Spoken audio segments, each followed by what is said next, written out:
Um, yeah, so release of Arcane Ascension 5 When Wizards Follow Fools.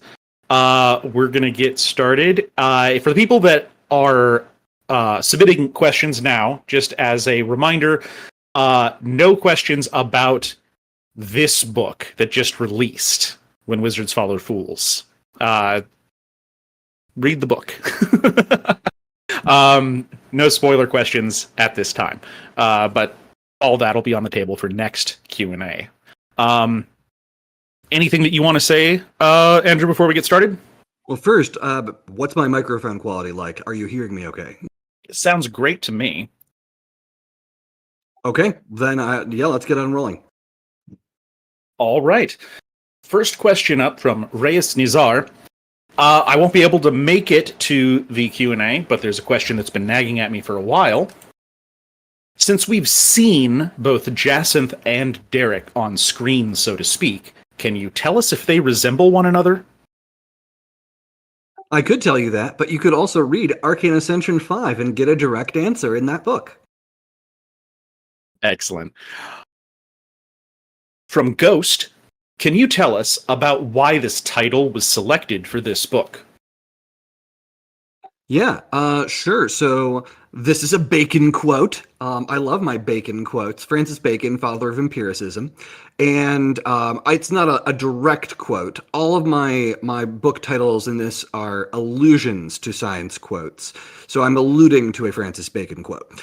And it is a quote that is talking about how people in specific cultural specific situations or certain societal situations will tend to fall into a position where they will work themselves backward from a conclusion toward the answer that they want, rather than trying to reason their way into the correct answer. And there's a lot of that going on in politics in Kaldwin in this book. And there are some specific characters that may be willfully ignorant, I'll say. So we'll leave it at that. I don't want to give too many spoilers in the book, but that's a general idea. You can look into the ending of the book. There's a little bit more on the Francis Bacon quote there. All right. Also from Ghost, is there anything that you can tell us about the scene on the cover? Huge spoilers on that, really, but I will say that that's Mary Hawthorne. That is the blonde on the cover with the bow. Excellent. From Happy Goth, are we going to get any more War of Broken Mirrors books? So there is going to be a book that is a direct follow-up to the War of Broken Mirrors that includes the characters that we have not been seeing in Weapons and Wielders at some point in the future. Whether or not that will be called whether or not that will be called War of Broken Mirrors 4, or if I will spin it off into a new series or make it a standalone or that sort of thing, I don't know yet. It's been long enough since the end of War of Broken Mirrors that it might be cleaner to do something different. It's also going to be probably a little bit of a different style than War of Broken Mirrors, but there will be follow-up for those characters in some way. All right. From Tobias Bagley, not so much a question. Get some rest, or else. Oh, thanks, Toby. Appreciate that. And everybody should go buy Toby's books, too. The Journals of Evander Taylor. So we'll put that promo bit in there for Toby. From Krita, tell us about OG Tristan, please. Well, OG Tristan wasn't named Tristan, just as OG Corin was not named Corin. But in a LARP campaign called Cobalt Nightmares, we had the original Cadence family, which was actually the Personus family. Calum Personus, or Corwin Page, was the original Corin. And the OG Corin had a missing brother, just like in book canon. However, we actually found that missing brother not in a tower, but in a magically irradiated wasteland, performing unethical scientific experimentation. I don't want to say too much about that because I have actually taken some cues from that LARP campaign for things that are coming up in the books. But after Arcane Ascension finishes, which will probably be AA7, I will probably tell more story time about LARP campaign versions of Corin and Sarah and Tristan and things like that at some point in the future. From Cryptid, have you drank water yet? I'm drinking a lot of water actually, so you're going to be hearing me drinking water a lot. I'm dealing with some sinus stuff right now, so I may sound a little congested, and I'm also just going to be chugging a lot of water to be able to like chat at all. So expect that. Yes, I'm definitely drinking. Thank you for asking. From Happy Goth, is Corin ever going to get a pet kitty? Probably not. Corin may like certain cute animals, but probably would be a terrible pet parent.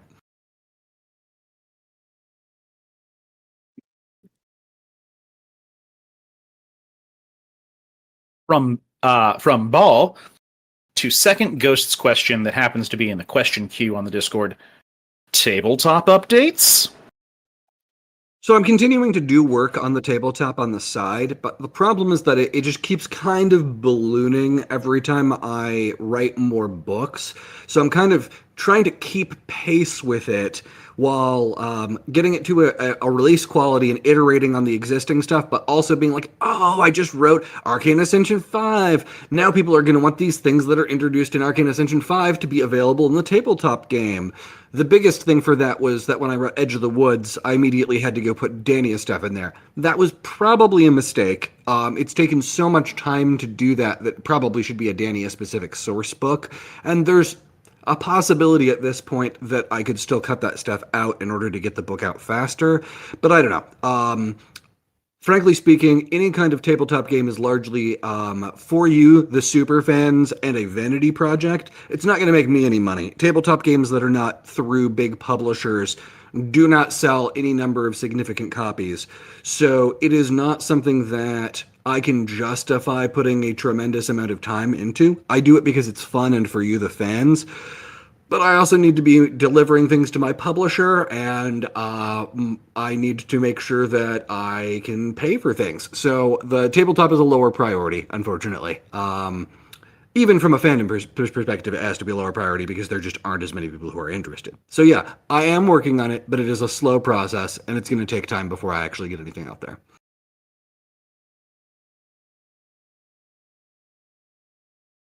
From Happy Goth, since Magnus is a massive jerkwad and their mom is MIA, are any of the adults going to adopt Corin and Sarah? It's an interesting question. I will say that there definitely are family plot related things that happen in Arcane Ascension 5 and 6. However, there is nothing that is a direct adoption of the kids that happens in that book, or either of those books.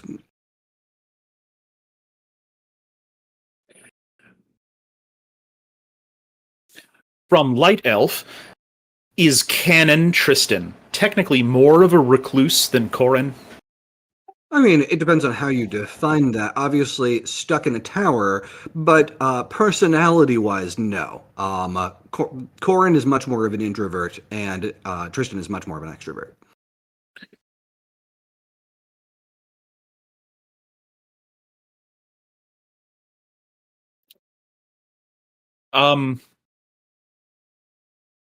From Annalyn, if the data from a summoner figment was passed to fill the required variable in a human's innate create human function, would it produce a valid result?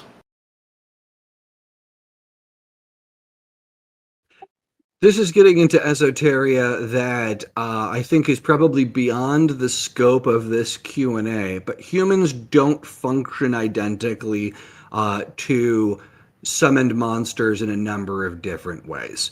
Humans have several different layers of self, And a summon monster style spell is not creating something across all of the layers that a human incorporates.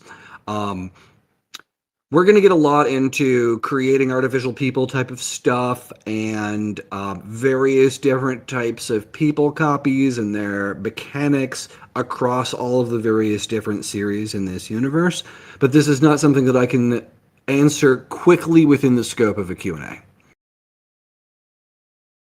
From Ruined, are Fey, They, Tay, Say equivalent to post, get, put, delete? Is someone with all four a REST API world maker? That's funny. There's definitely some similarity there. I would not say that they are functionally identical to those types of commands. There's If you're looking at things in terms of like administrator functionality, I would not make I would not make that comparison on the Fathomless Dominion level. There are complexities with the Fathomless Dominion that I'm not ready to get into here, but I see where you're going with it, and I'm going to say sort of, but not exactly. From Toby, if Jin was able to settle down and live a normal life without needing to worry about violence and war and stuff, what sort of job would he want or have?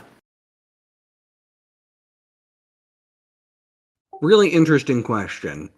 So what I'm going to say is that there are multiple options there, but Jin has not really been able to think about what a non-combat lifestyle would look like entirely because of who Jin's family is. And we'll get into this a little bit more potentially, depending on where I go with this, in Arcane Ascension 6, where there may be Jin perspective chapters. Now, I'm sure, going to be a big twist for the people who have already beta read for the current version of Arcane Ascension 6, but I am working on maybe doing some Jin chapters. We'll see how that goes. Hey, we managed to get some spoilers in for Arcane Ascension 6 before we even got in Arcane Ascension 5. Good job, guys. Um, from Toby, ditto for Corin, though I'm guessing he'd be happy working as a researcher. Yeah, R&D would be great. Corin sort of thrives in this sort of environment of doing something like a Farron Labs kind of deal. But you'll actually get to see some of that, what a Corin looks like outside of war. That will be discussed within the scope of this series, much more clearly than Jin, I think. From Sterling, what other LARPs have you participated in other than your own Vanayaverse LARPs? Oh, lots. So I first started in the International Fantasy Gaming Society, or the IFGS. That's one of the larger, like, across the United States, I think maybe even literally international ones. As a fun factoid, the IFGS is named after the fictional organization of the IFGS that was in Larry Niven and Stephen Barnes' Dream Park novels, which is one of the very first things that I would consider to be a precursor to the lit RPG genre. Written, I believe the first Dream Park book was 1981, if I remember correctly. So not quite as early as Andre Norton's Quag Keep, but it's in that sort of ballpark range. So IFGS was where I got my start. That was around 1996 or so. So I was just a wee one. And met a whole bunch of people through that, and then started expanding as I got older into my teen years and things like that, going to things like Adventures Unlimited up in Northern California. That game no longer exists. A lot of these games are going to no longer exist. When I was in college, I participated in OptGuard, did some Dago here, did some Belagarth. Those are more combat-oriented games. I could go on for a really long time, honestly. I've probably been to 30 or 40 individual games. So I'm going to say some of the bigger ones would be the Weird of Avilion by Ira Ham, Dying Kingdoms by Jesse Heinig, Twin Mask by John Bassett, and yeah, we'll stop there. I could go on. Obviously, I mentioned Cobalt Nightmares already, so that's Bernard Hansel. Lots and lots of LARPs. All right. From Kios, What's the closest an architect could get to some sort of golem using their imbuement? Repeat. Sorry, I was looking at chat. Oh, sorry. What is the closest an architect could get to some sort of golem using their imbuement? They could get very close. It's just that their imbuements don't really recharge on their own, and there are workarounds for that. So you could build a golem with imbuements. From Lonely Cloud, what's an attunement that no major character has had yet, which you want to write about in the future?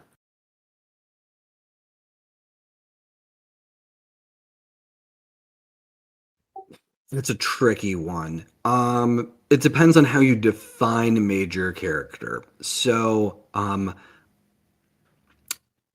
yeah, this is sort of a semanticsy thing. I like all of the restricted attunements. So I'm going to say I don't know if you're going to consider Sheridan Theus a major character or not, but I would love to do more with Denny in specific and necromancy stuff. Is there anything that you can tell us about that attunement? I'm going to say let's wait until we see that in the books a little bit more. But necromancers can be just as terrifying as you would expect. From Green, do you guys have any idea when the book will release on Audible? It's already out. Oh no, that's not, they asked about Audible. On Right? Audible, that's right. I'm sorry. It is not already out. Yeah. So Audible, I wish I could give you a date, but while I did deliver the final manuscript to the Podium, that's their name, to Podium earlier this week, there's no way that they could have even started the process of getting that recorded. It's probably going to be months. We do book these things with time slots with Nick Podell ahead of time, and I'm ahead of where my time slot needed to be for delivering the manuscript. But they also will juggle things based on if somebody cancels, or if Nick just manages to record something quickly, or if Nick takes longer than expected. It's really tough. And then after Nick does all of his recording time, which can take quite a while for a book that's ludicrously long like these, then they have to go through and do all of the editing. And so that takes more time too. So usually it's about 3 to 6 months, leaning more toward the 6 months after I deliver a Kindle manuscript before they get the audiobook out. I would love to see something like a holiday release, but I think it's unlikely. We're probably looking at something like March, if I had to guess, but that's purely guesswork. And then the question got edited while that was being answered. That yes, the book itself on Kindle is already out. The Audible will take longer. Yeah, and for those who were wondering, the paperback will probably be a couple weeks. I'm still waiting for graphic design, and that's, by the way, on me. This is not on the graphic designer. I have not sent the graphic designer a final page count for the paperback, and that page count is necessary for him to calculate what the spine of the book is going to look like. And so he's waiting for me to give him the final page count, which means that I have to go through my document and figure out all of the differences in formatting between a Kindle version and a paperback version, which is actually pretty simple, but I still have to go through the process. It's things like changing margins to a paperback style margin and that sort of thing. From Time Shaper, is there a group of followers or cult-like things, like the Tales, for each of the god beasts? I'm not going to say there is for all of them, but there are for more than just the Tales of Orochi. From Zelthos, will the title A Brief History of Chronomancy still be used at some point? Yeah, that's still my tentative title for Arcane Ascension 6 at this point. And I made the title change because I felt that a more politically focused title made more sense for this book, with a major focus in this book on the Emerald Council, and also just human behavior, whereas book 6 now has more of that timey-wimey stuff in it. From Non-Specific, if circumstances ever turned in this direction, how would you have handled Solaris going nuclear in the LARP? So when you're playing as a PC in a LARP, You're constrained by whatever the rule set of the LARP is. I have very little agency over how a character could do something along those lines in a LARP if I'm a player character. And you really don't want a player character to have the ability to do something that is potentially game ruining for other people. In my opinion, at least. You might be able to in something like a one-shot LARP, and sometimes games will run things that are like that, where rather than running a long-term campaign, you'll have a single event. And for things like that, maybe having somebody go nuclear and end the game early or something is more feasible, but you absolutely don't want somebody to do something like that in a campaign. So when I'm a player character, I don't really have the ability to do that. In a game that I'm running where Solaris is present as a non-player character, I also don't want him to do that because that takes the game away from the players. And so whenever I was present in something like a LARP I was running as Solaris, my goal when playing him was to be more of a quest giver or that sort of thing. He's the quest giver or the mentor or that sort of thing, where I am there to support the players living their fantasy of being the heroes who actually solve the problems. And to some degree, that means that when you are playing that kind of role, you are not playing that character's personality to its fullest, and you are not playing that character's potential narrative arcs to their fullest. There definitely are problems that maybe Solaris could have solved that I would not solve deliberately because I was a non-player character. And that is, I think, just good game running, in my opinion. There definitely are people who have different game design philosophies, who believe that NPCs should have more agency and that sort of thing. But my general philosophy is that if somebody is there to be a player, they should be the ones that are defining the arc of the game, and they should be the ones who have the agency to define the story, which means no nuclear bomb Karis destroying the world or that sort of thing. And yet, still a headache for Kester. Well, sure. I can be a headache for people without, swinging my sword in a way that calls game over. So there definitely are ways to present a character that gives interesting experiences for the people around you without railroading people into a no-fun situation. All right. From Sterling, roughly how many currently living powerful people, Ayara, Katashi, Prime Lords, etc., like to drink goblets of blood while sitting on villainous thrones in front of their enemies? Goblets of blood specifically? Then we'd have to get into how many vampires do I actually have in this setting. Most people who are drinking in that kind of way are probably not going to be drinking blood. It's not hygienic. So I'm going to give you a null value on that because I'm not ready to talk about whether or not there are vampires. From Timeshaper, how many Vekes, roughly, are on Kaldwin?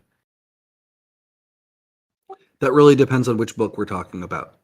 So it's varied. And even within the scope of a book, there are going to be different numbers there. But probably a few at any given time is a fair answer. Not a huge amount. What about Dania? That's an interesting question. It still is going to vary. It actually is probably at the pointed edge of the woods a lower number than Kaldwin. But there have been some spikes that have been significantly high at historical points in that continent's history. From Elsecaller, did the book being split significantly change your future plans for Arcane Ascension, or just draw it out across more books? It mostly just drew it out across more books, honestly. The main arc of Arcane Ascension I've known since book one, basically. There definitely are changes to individual scenes and things like that as a result of stretching this out. But in terms of the overall meta narrative, there are not a lot of major changes. From Cake, of all the main bad guys that we've seen so far, Which one do you hate as a person the most? Magnus Cadence, probably. Yeah. From Extradition, are the primary deep essences associated with the restricted attunements all restricted as well, or does it vary by the specific essence? It varies. Relatedly, how often are the essence crystals and enchantments made with those essences dropped as loot in the spires? Infrequently, but it does depend on the specific essence type.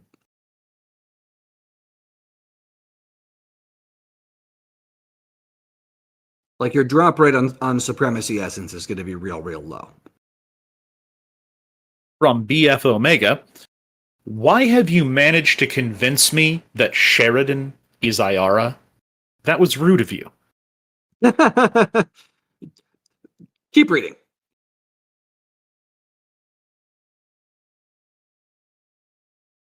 From Captain Banjo, is there a 10 steps to defeat a Demon King sequel on the roadmap?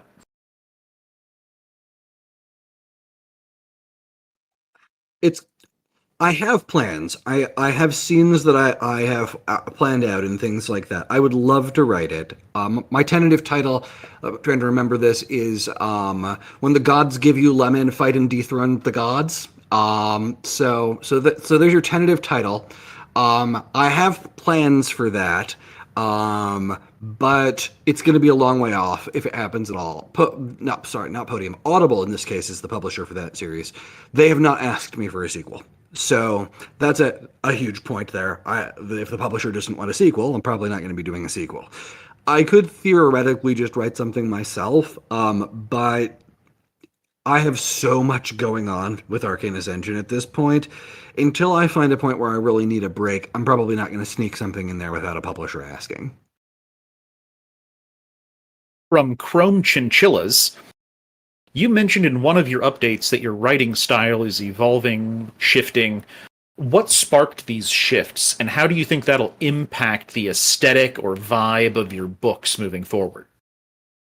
It's a good question. I mean, a lot of my books shift as a result of what I'm perceiving in the world state around me and things where I might feel like I have a need to push the Overton window in a specific way, or just a mood that I am having as a result of seeing other books that are being published. A lot of my earlier books, for example, take War of Broken Mirrors. War of Broken Mirrors, I would say, was very much a response to things like Game of Thrones' popularity and to a lesser degree things like Sanderson's books, and also just where I perceived the marketplace being at that point in time, and to some degree my own personality in that time period. I would say that those books are much more cynical in many respects than my current books are. I would say especially that my writing for Talion/Karis has changed significantly over time, because in my original design for War of Broken Mirrors, I wrote Talion as being sort of a wrong genre character, whereas a classical hero, he was not really able to do a lot of good because the people around him were competent enough to say, hey, that's the chosen one or whatever. We should probably do something about that. And that was a fun kind of deconstruction to play with the idea that people, if they saw this overpowered dude running around, would be savvy enough to work around that. But it also didn't really give a heroic person enough agency to actually help. And I think I leaned a little bit too much into the deconstruction side of things with that, which is, I think, to some degree why in Weapons and Wielders we have a little bit more of a older and more experienced Karis who is figuring out how, even if he does like to go in with swords blazing, he can still find ways to do that are effective at making long-term change and not just punching out random villains whenever he sees them. And so I'd say that I have kind of matured, but not necessarily in a way that Your average reader coming in would not necessarily see weapons and wielders as having a more mature narrative than the War of Broken Mirrors. War of Broken Mirrors is much more classical fantasy in style and much less comedic and more serious. And so in some ways it gives that a greater illusion of responsibility. But I also think that it was a deeply cynical title in many respects. And that cynicism does not always come with being ultimately more realistic. There's room for heroes to do good in the world, and I think that I needed to take that into account a little bit more. A little rambly there. From non-specific, how would you describe the differences between using a deep or hybrid essence to achieve an effect versus creating a complex spell from basic essences? So it really depends on what you're going for. There definitely are times when those basic essences are all going to be all that you really need in order to get the effect that you want. For example, if you are looking for something that affects stone, you're probably better off using that than using a deep dominion like metal. Or even something like density, depending on what specific type of stone it is. But conversely, if you are looking to create an effect on something that is made out of metal, yes, you might be able to approximate that with stone and fire, but you're adding a level of complexity in doing so, and you're probably going to be making something that's less efficient.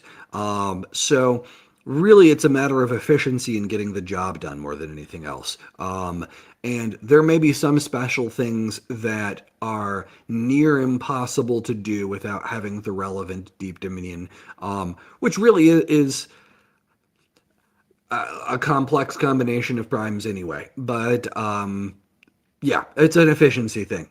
There's a lot of math. From Sterling, what is the difference in general civilian technology levels between the different kingdoms on Caldwin? It's not massive at this point because there is mass transit available, like trains, but there definitely are differences. You're going to find a lot more random enchantments lying around when you're in Valia or in Calford because they've got the train network. You are going to find more things that resemble real world technological development, like radios, if you are in Calford specifically. Outside of that, they're going to be behind, but they do import. You have people like wayfarers, so even in places that don't have trains, you're going to have transit between the nations, and there will be some cars and things like that that are very early tech development in every nation that the rich people will have access to. But as always, the poorer people are going to be a little bit behind the curve there. From Rels, we know that Tristan has a middle name, but do Corin and Sarah have middle names? And if so, what are they?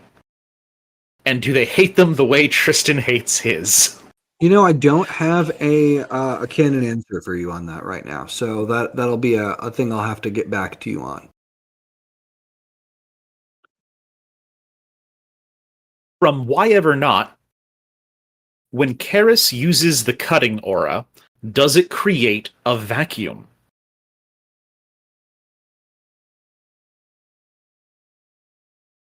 It's an interesting question.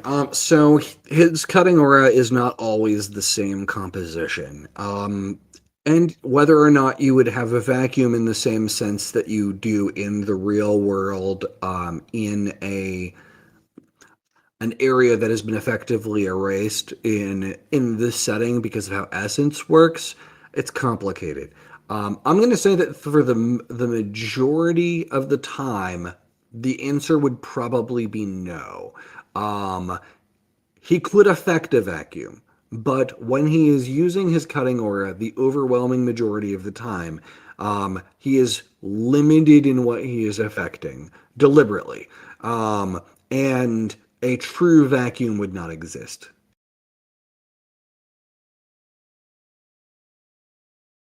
Oh boy. From Ghost, and this is on you, Andrew. Usually is. Sorry, the Fathomless Dominions? Oh, did I drop that one? Whoopsie. Okay, back to you, Kester. From Captain Phil.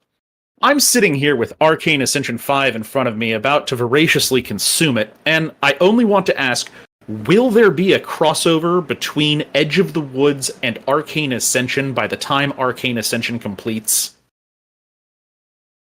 Probably. I'm tinkering with doing something with that, but I have conflicted feelings about it. There is a contingent of fans that loves all the crossover stuff that I do, and there's a contingent of fans that really does not want to have to read more than one series. And finding the best middle ground so that both audiences are happy is difficult. I'm going to see how people respond to some of the stuff in this book before I make a full decision on that. There are allusions to some things in both Weapons and Wielders and Edge of the Woods in this, and I want to see how people respond to that. Also, thank you for making my favorite world. I adore your work, and I am grateful for your existence and hard work. Oh, thank you. I appreciate that. From non-specific, would an attunement and a destiny mark on the same Dianus point interfere with each other? I'm going to have to double check my notes on which layers of self those correspond to, but I'm pretty sure destiny marks are actually a different layer, so I think you're good on that. I'm pretty sure on that one. I'm pretty sure attunements go on the same Dianus point that a wellspring does, in which case that would be distinct from where a destiny mark goes. From Stagnant Flux. In reference to Mara's missing hand, would it be potentially possible for an enchanter to make an item that projects a static hand made of protection mana from her wrist that she learns to manipulate using protection mana shaping? Yes, that's possible.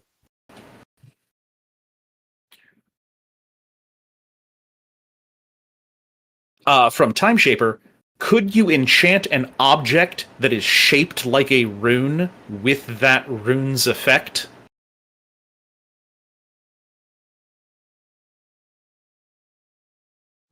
I'm gonna go with yes. Yes. I'm gonna go with yes. From Sterling, is Mr. Eviscerator his full name? And if not, what are his full titles and names? Oh, I would love to give you an extended version of that, which let's presume that does exist. But I don't actually have a full version of that for you right now. But yes, you can assume that there's at least an Esquire in there. From Elsecolor, what attunement or dominion do you think is more useful than most people think, and why? There are lots of ones that get underestimated.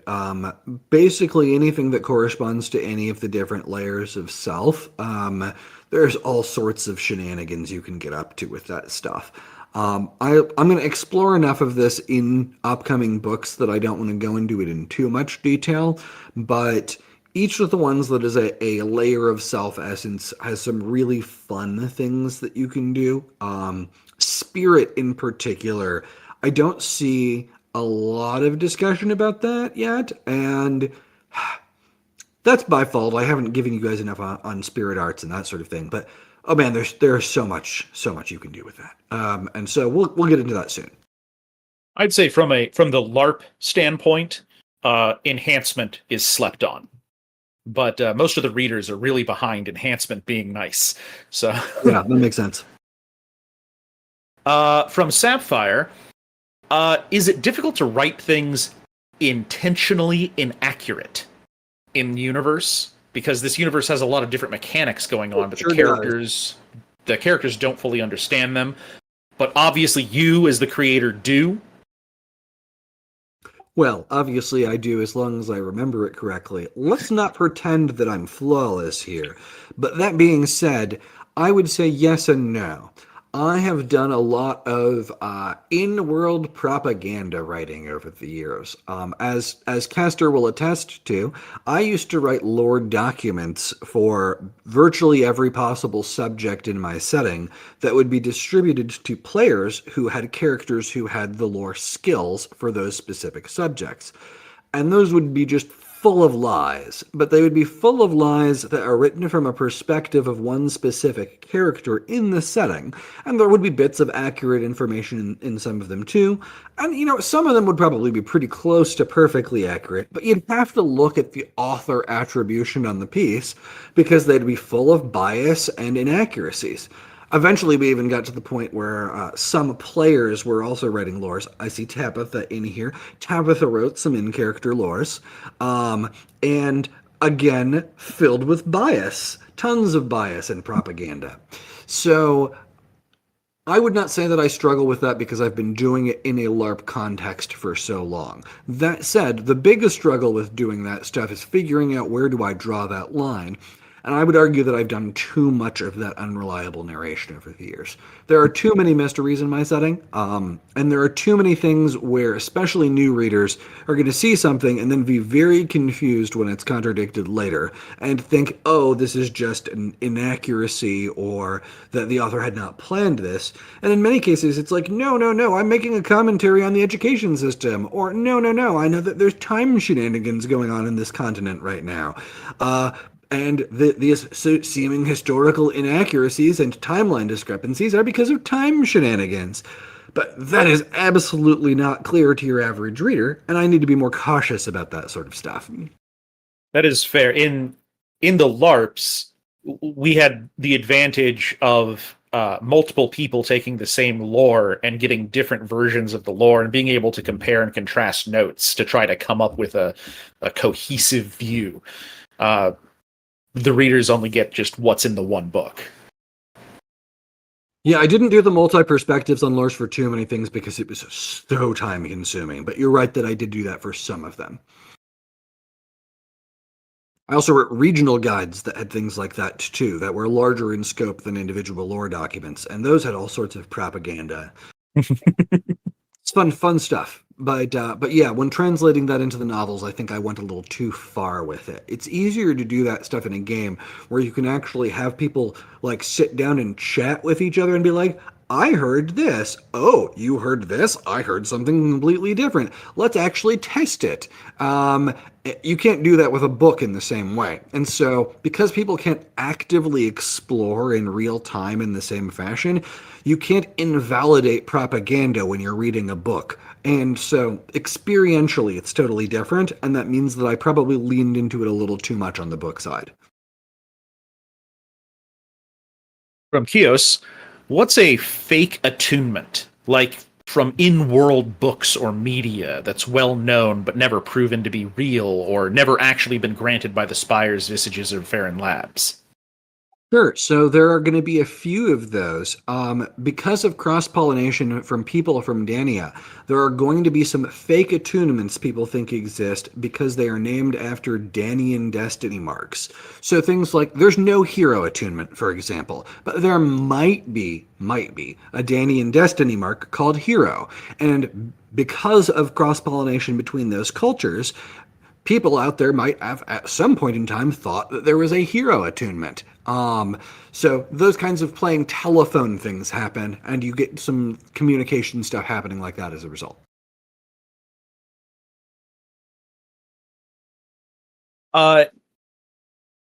If there are, say, fictional attunements in books or media in Caldwin, is there any that you would be able to describe what they supposedly do in the fiction?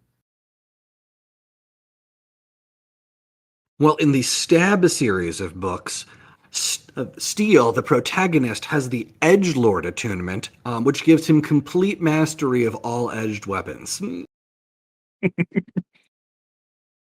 From Stagnant Flux, will we ever get to see a dancer in action? Probably. From Non-Specific, are new destiny marks still being developed in world? Yes. That's a very important question. From Coltex, I love Hawthorne.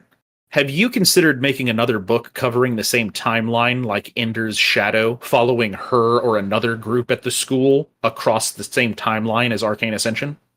Yeah, so fun story. So when I wrote the Winter Ball scene, the idea was that I was going to introduce a few people in the Winter Ball that could be the protagonists of other stories. And that's where we get Mary and where we get Cecily as well. And I don't think that I will ever actually write those books of what's going on with Mary and Cecily and such.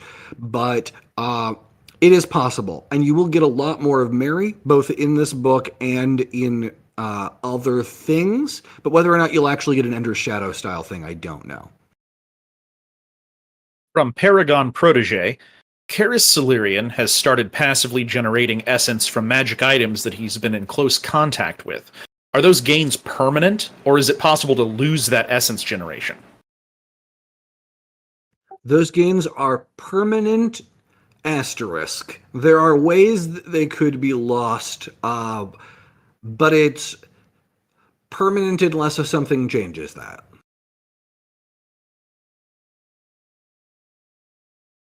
From Extradition, generally speaking, does the biology of sapient elementals still use all 12 primes like other species?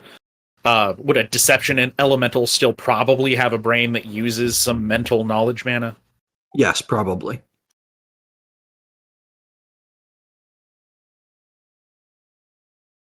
From Elsecolor, did you have any special process for deciding which mysteries you want to get closer to resolving for this book, or were there ones that just naturally slotted in?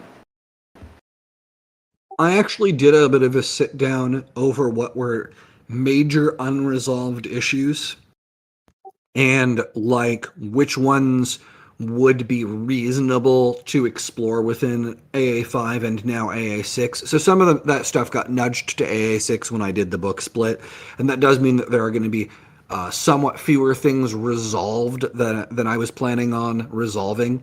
But I did just basically go down a checklist at one point of which things would be reasonable to sort of clean up at this point and answer.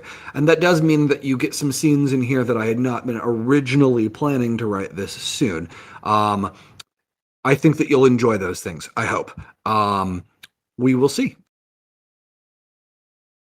From Sterling, what two attunements would you most not want to have?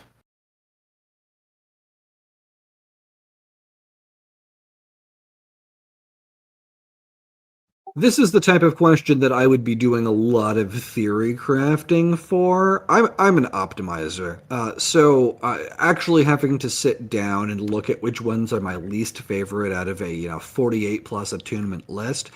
That's going to take forever. I'm not going to answer that in a Q&A. I will give you a very general answer that I would not want the attunements that are prototype attunements that don't work. And there are more than two of those historically. So there's your answer. Artificial attunements or attunements that were early generation attunements that don't work. From Anilin, is there any chance that the more system-heavy draft versions of sufficiently advanced magic will ever be available? Probably not. I don't like releasing content that I don't feel is finished. So I may not even have all of the revisions. So I have hundreds of revisions of sufficiently advanced magic, but tracking down like which one has exactly the type of information that I would want to display to you, and then I would have to get that copy edited at a minimum.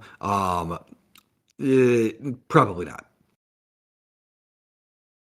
From Rec, what would you recommend to anyone with a tabletop RPG background who's interested in trying LARP? It's really regional. LARPs are much more insulated and insular and isolated. I portmanteaued myself into a real word. Insular and isolated than things like the tabletop community, where there's no Dungeons and Dragons of LARP. There's no Pathfinder. There are things that are close-ish, like Nero, but Nero itself has split so many times and is no longer as prominent as it was in like the 80s and 90s era. There So there's no good answer that I can give you here because I have no idea where you're located. And any LARP that I might recommend probably does not exist in your area. I guess the only real exception to that would be Vampire the Masquerade, which is pretty much everywhere. And that is almost a direct conversion of the tabletop Vampire the Masquerade. Even so, there are variations on that sort of thing. I also wouldn't necessarily recommend it to a first-time LARPer unless you're really into PvP, because vampire games tend to be very PvP heavy, and that is absolutely not for everyone. So the TLDR is look at your own area and the types of games that are available. Look at reviews for those games if they are publicly available. They probably won't be, but please try. Look into if there are any broken stairs in those games before you go out there, and probably bring some friends. That's my honest advice. There are a lot of broken stairs in these LARP communities, and you want to be very cautious. I hate to be a downer with that, but in this day and age, you have to be very cautious with these things. From the Turtle, what is everything you're willing to tell us about Genbu or other powerful turtles or tortoises? Okay, so Genbu is based on one of the 5 symbols of Chinese mythology. Genbu being the Japanese name of the Chinese symbol. I'm not even going to try to pronounce it. I don't speak the language. And my versions of the various tortoises are much like you see in many cultivation stories, a sort of hybrid between a tortoise and a serpent. And so you will get fire-breathing turtles and other elemental turtles and things like that. I'm using turtle and tortoise interchangeably. I shouldn't be doing that. Really, it's neither a turtle or a tortoise. These are their own species of creatures. But yeah, element-specific things. Think King Koopa, and that's a good starting point for you. Bowser should be your starting point.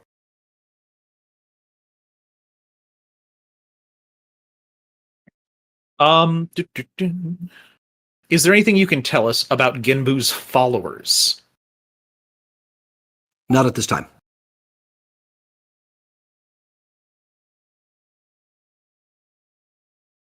I just lost my place. All right. From Charlie, might we expect to learn more about the specific abilities of some other attunements in this series? Shadow, Conjurer, Saboteur, Illuminator, etc. Yeah, absolutely. Particularly, I think in Arcane Ascension 6, we're going to get a little bit more detail on some attunements that you might be interested in. From non-specific, could someone with sufficient skill and knowledge convert gray essence into another essence without having a sample or access to that other essence's sorcery? Without a sample, it would be incredibly difficult. It is physically possible. There are ways to do it. You'd be better off if you had equipment rather than trying to do it manually. We're probably not going to get into distillation of essence and such too much in this particular series, but being able to take a essence type and break it down into constituent parts, that is something I will probably explore in another series at some point. From Kios, are there any crossbreeds between the god beasts, like a child of both Orochi and Seiryu? Well, that does sound like a wonderful America Online chat room roleplay character. I have not come up with any yet, and I don't have a canon answer for you. From Rels, is there anything that could make Karis in the books lose it and nuke the world or a large part of it? We saw him angry in Arcane Ascension 4, but it wasn't Nuke the Nation mad, so it doesn't seem like it. Soulbrand is a better example for something like that. But really, will Karis ever flip that switch is kind of a core part of his character arc. So I don't want to give too many spoilers on that. But we may explore what would that look like at some point in the future. From Sterling, is Ayara a vampire? This really depends on how you define vampire, but I'm going to say from a simple standpoint, no. The answer is no. From Charlie, if a character that had no attunements used Corrin's null contract device, could they develop mana types without ever getting an attunement? Theoretically, yes, but the no contract devices are probably not the best way to go about doing that. That's getting into some future stuff. I don't want to say too much about that, but attunement alternatives is something that will be explored throughout the series or post-series. From AstroTurf, in Arcane Ascension 4, Corrin suspected that Roland had something weird going on, but states his mark hadn't visibly changed. When and why did Corrin see Roland without his pants on? I mean, people pull up a pant leg or something. There's nothing conspiratorial about that. Most people have their attunement mark if they're leg marked, like around the ankle. So that you could get some saucier ones, but that's no. This is probably like a sock was out of place. From Elscholar, how much do you think Edge of the Woods and Arcane Ascension would change if Corrin and Lien swapped places and protagonist spots? This is the type of thing that you could write an entire fanfic about, so I think that going into that in too much detail would be interesting, but like take too long right now. So let me go give you some basics. Corrin would be doing vastly better raised in a fairy forest. They would love his mind there. And growing up raised by Gramps, Corrin would thrive. And he would actually listen to Gramps' like essence type suggestions. So yeah. Corrin would actually probably get a lot stronger, a lot faster in many respects if he grew up in that environment. That said, Corrin growing up in that environment wouldn't have the same reasons to stay there, and Gramps' motivations would be completely different. There would be a lot of butterfly effects there. Relationships with Anna would be fundamentally different. So, yeah, Corrin in the Edge of the Woods scenario would go very, very differently, but Corrin as a, like, woods hermit living with like the Fae, oh yeah, baby Corrin would be fantastic in that environment. Hilariously, Edge would also do really well in some respects growing up with Magnus Cadence, except that Magnus Cadence would probably eventually realize that his child is, spoiler alert, probably not human, at which point things would get vastly more complicated. From Non-Specific, do Kaldwin's standard recharge runes take in gray essence and convert it to the target type, or do they filter their type out of the gray? They convert. They probably do some of both, but they do have a conversion function. From Toxiferous, is the original preview chapter for Arcane Ascension 5 on your blog still of Arcane Ascension 5, or is that Arcane Ascension 6 now? It's still in 5.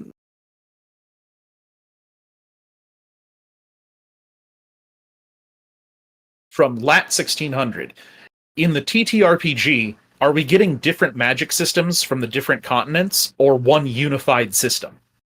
Different systems. That's part of why it's so complicated. I have probably a dozen like bloodline magic trees already, and you don't even have bloodlines in the books yet. It's just there's something that was alluded to by Edge. I have a lot of skill trees in that book. So yeah, separate systems.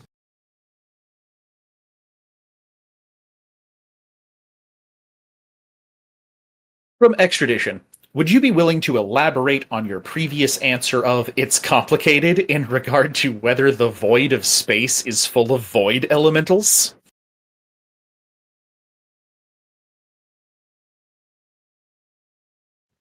So there are multiple things that could be referred to as the void of space. The core plane is in sort of a Goldilocks zone where other planes overlap. And without showing you a cosmological model, this is sort of difficult to describe, but multiple planes sort of co-inhabit the same space. And an area of void between planets is not necessarily an area of void in terms of the void dominion or void essence being present there in vast quantities. It may just be trace amounts of whatever emanating essence is from the planes that overlap in those areas. And then you've got other complexities like what is going on with various gatherers in those areas. Things like, was that world eaten by the Sun Eater? There's lots of variables in play going on with some of that. There are some worlds that are in less habitable places than others, both because of where they were originally placed and because of other things that have happened over time. So there definitely are places out there where void elementals may congregate. They are not necessarily just in what you would call space in the sense of area between planets, like in the real world. From non-specific, by my understanding, sword essence and dagger essence would be very compositionally similar. Could an essence sorcerer substitute one for the other? They are very similar. You could make something that is an approximation of a dagger technique with a sword or vice versa. Keep in mind that any essence composition like sword essence or dagger essence is what some person decided to name that specific essence composition. There are hundreds or millions or whatever of different sword essences out there, and they're not all the same. The sword essence that Edge uses is not the same sword essence that Anna would make use of once Anna gets access to sword essence. They are compositionally similar, but not identical. So there might be somebody out there whose dagger essence is actually more similar to Edge's sword essence than it is to Anna's sword essence is to Edge's sword essence. These are just names for specific compositions. From BF Omega, are there any fun esoteric things Bone can do that you're willing to share?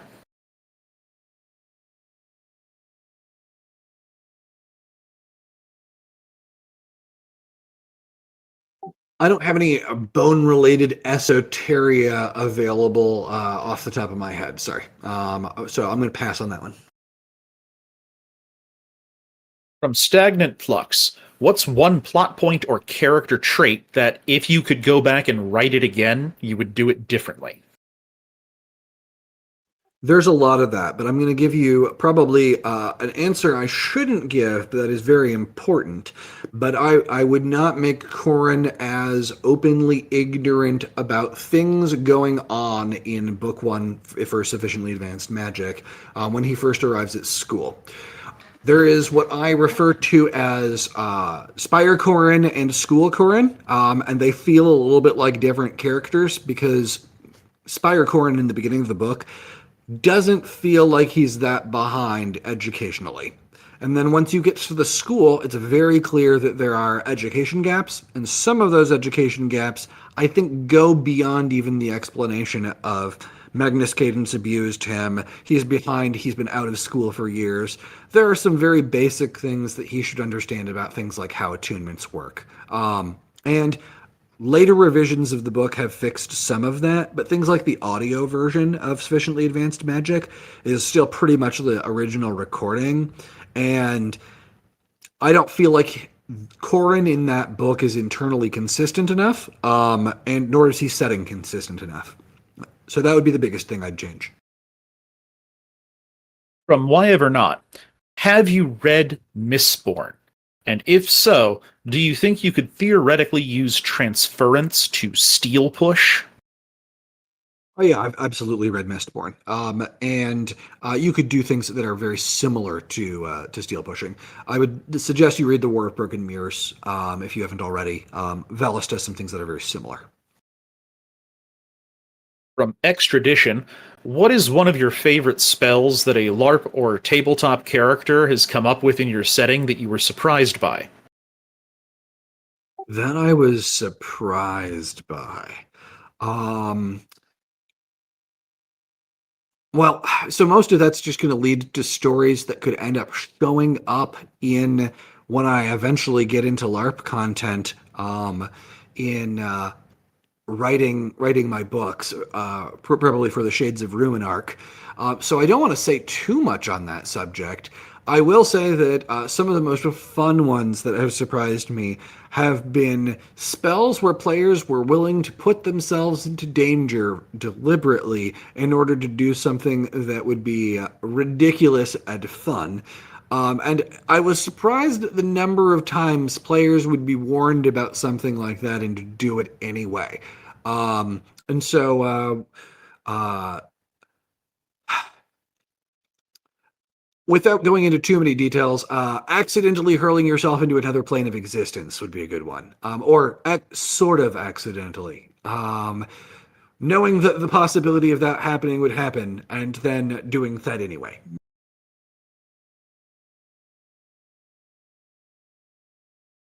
Yeah, From Tabitha is talking in live chat about one of the examples that I'm talking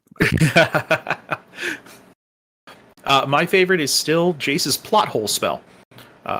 Just a co-op spell that is chaos plus randomness plus every mana type that exists. Yeah, so that type of spell is so antithetical to how I think. That is something that always surprises me. Like, why would anyone do that? Oh, it's Jace. All right, from Coltex, can you give an idea of the abilities that a sentry using tranquility mana can do? A lot of that has things like enduring a situation that a person that was under normal circumstances could not endure for a very long time. So heat tolerance, pain tolerance, sound tolerance. Um, Basically, it's kind of just like the vibe with it essence.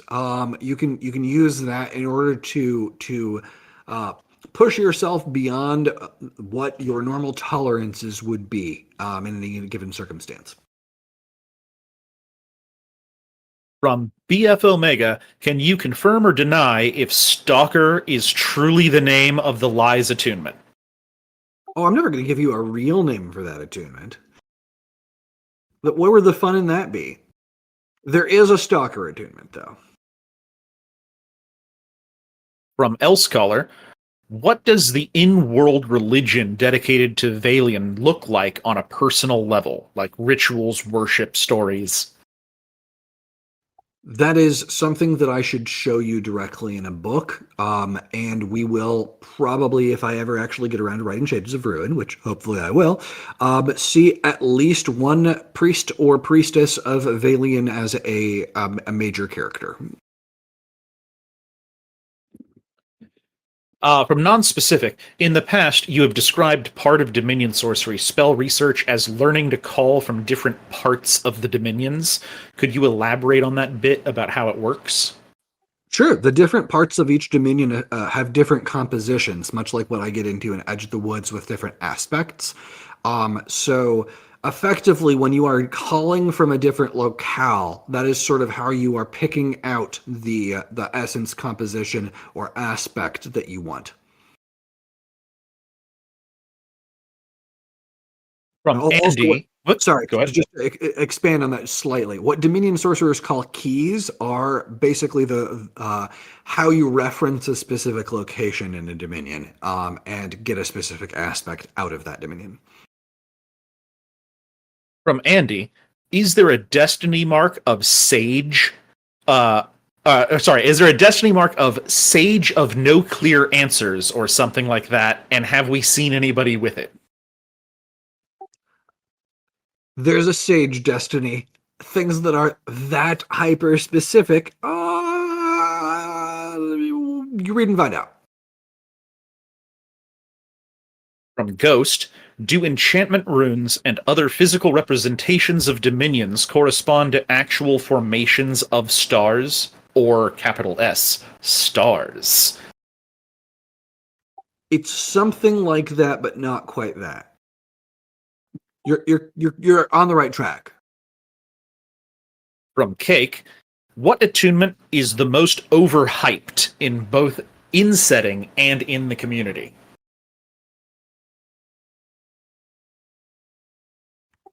I don't want to say anything that's overhyped. I would not want to ruin anybody's vibe for the Dominion that they or the attunement that they really like. So I'm going to pass on that. From BF Omega, how many total contract attunements are there? Oh, I don't have a count off the top of my head. It's what, like 6-ish or something. It's not like a special number. Would you consider Paladin one? Yes. From Demon, are there any misconceptions the community has that you'd be willing to point out or even fix going into Arcane Ascension 5's release? Too broad of a question for me to think about off the top of my head. Sorry. I'm focused on AA5 right now mentally. In terms of things like community misconceptions, that's if I see anything that I think that I should correct, like in chat over time, maybe I'll point it out.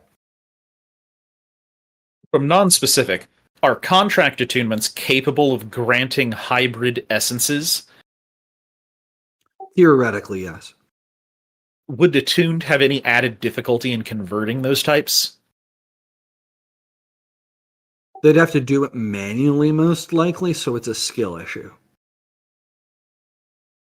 From Stagnant Flux, if a Harvester of Blood were to appear, would it possibly have a physical appearance similar to that of a vampire? Sure, it could. Actually, you'd probably expect a gatherer of blood to do that, though, not a harvester. From Ghost, is there a cosmological model that you could show us? You know, it's funny. I did have a physical 3-dimensional like representation of the Dominions at one point that we had at the LARP. I don't have that anymore. I actually don't even know where that one went. That said, that would be out of date anyway. I have lots and lots of various different Dominion charts. I'll think about it.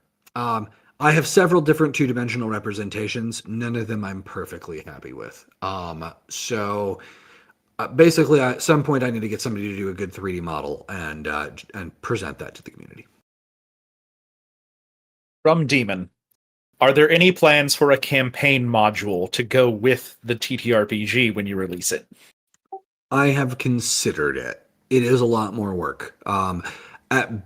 At most, it is probable that I'll do like one dungeon or something. I don't think that I'm going to write like an entire, Kingmaker or something like that. I think that would take too much time. From Lat 1600, will we see more of Velis Jaldin? Yep, lots. From Toxiferous, will we continue to see Corin enchanting things?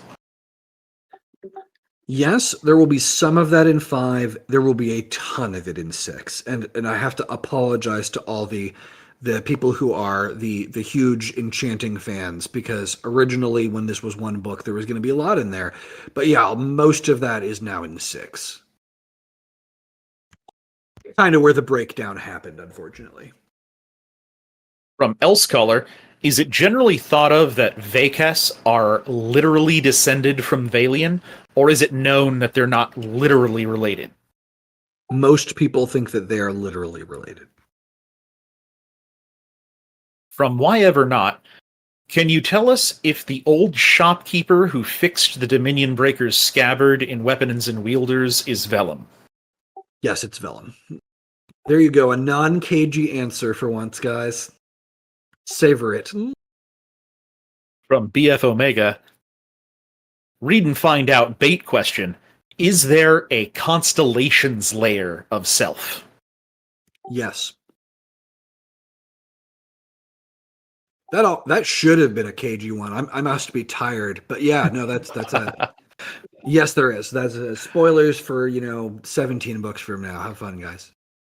From Duke Tersail, are there humans that have been significantly larger? Say, a Caldwinian human tops off at about 7 foot, but these humans are 9, 10, 15 feet tall and somewhat proportional in weight, due to some kind of buildup of mana or an attunement function or some such thing.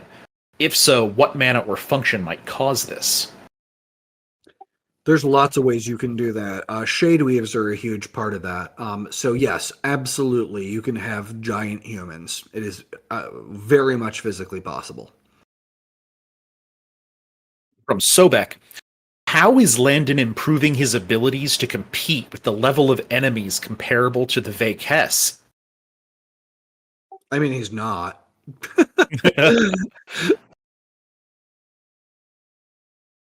He's not that bad. No, he's about as skilled of a human fighter on the continent that he's on as he really can be without access to off-continent magic sources or that sort of thing. But to expect that he's actually at a Vakes combat level, no, absolutely not. From Demon, are the nodes mentioned in Edge of the Woods one-use things? They are described at times as being used up for certain things, but also it seems sects form around nodes to make use of them. Is that because they recharge, or are there typically multiple nodes? So I'll probably get into this more in the future, but I actually cut a scene from the book that talked about this in more detail. So the very quick answer is that nodes will show up in specific locations. They respawn effectively. When you're in an area that has a high enough essence saturation of a specific type, you will get nodes showing up there from time to time. I'll say this is a terminology issue that I've contributed to, because I typically use the term nodes to specifically refer to those areas, not the actual formations that show up. Got So it. I think that's where the confusion comes from. Yeah, that makes sense. I can see why that would be a semantics confusion thing. From non-specific, could you elaborate on how summoners are able to create artificial people at Quartz while shapers can only do it at Sunstone Plus?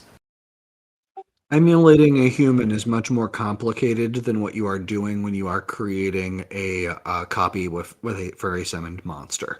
There are things that are built into the simulacrum function that are human emulation functions that go much further. And part of that is that you are communicating data with a simulacrum spell. The default version of the simulacrum spell is your classic Naruto shadow clone, in that information is being passed back to the original caster. That constant transfer of information between a simulacrum and the original caster, that requires a vast amount of sophistication and mana. From Elsecolor, is it possible for someone to have so widely divergent wellsprings that their only possible destiny is worker? I'm actually probably going to say no on that. You can get some truly weird destinies out there.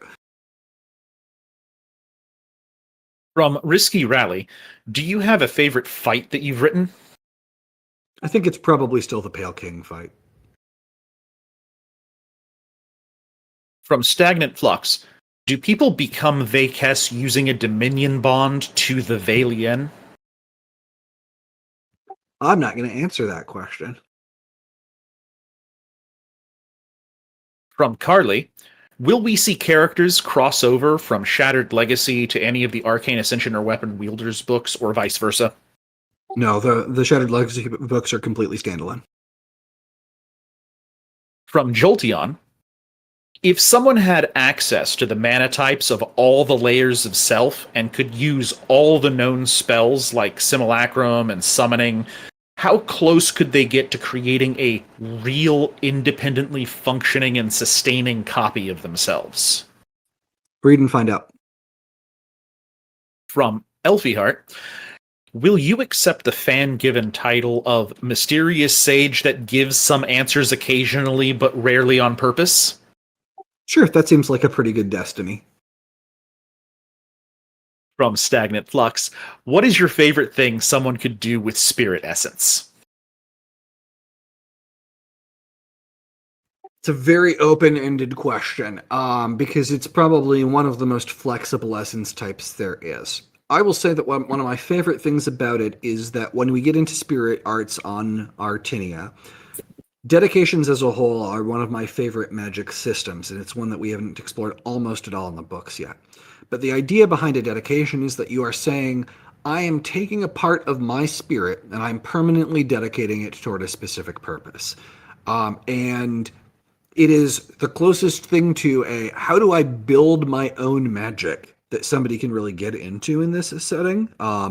There are other ways you can approximate that, but Artinia is the closest place to just, regardless of where I am on the continent or what resources I have available, as long as I've got enough spirit, I can kind of choose what powers I want. And that's a particular fantasy that I like, that I think that fans would enjoy too. Being able to sort of just come up with, like, this is what my own personal power set or whatever my character's power set is, that's really fun. And Spirit is the main Dominion involved in that.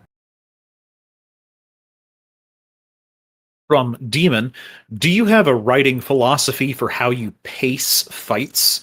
I always struggle writing fight scenes and was curious if you had a method you use, since your fights flow pretty well without feeling too slow or non-descriptive. Depends on the specific fight, but most of my fights are generally to serve a specific narrative purpose beyond just need to have a fight scene. And when I have a specific objective in mind for a fight scene, my fight scenes tend to build toward that goal. I will also say that I employ some narrative trickery there, and by narrative trickery I mean that there are some very common narrative tropes for writing fight scenes that I employ frequently. One of them is the main character tries something that doesn't work. That is almost always something that I will do in a fight scene, especially if it's a major fight scene. I will also frequently employ opponent tries something that doesn't work.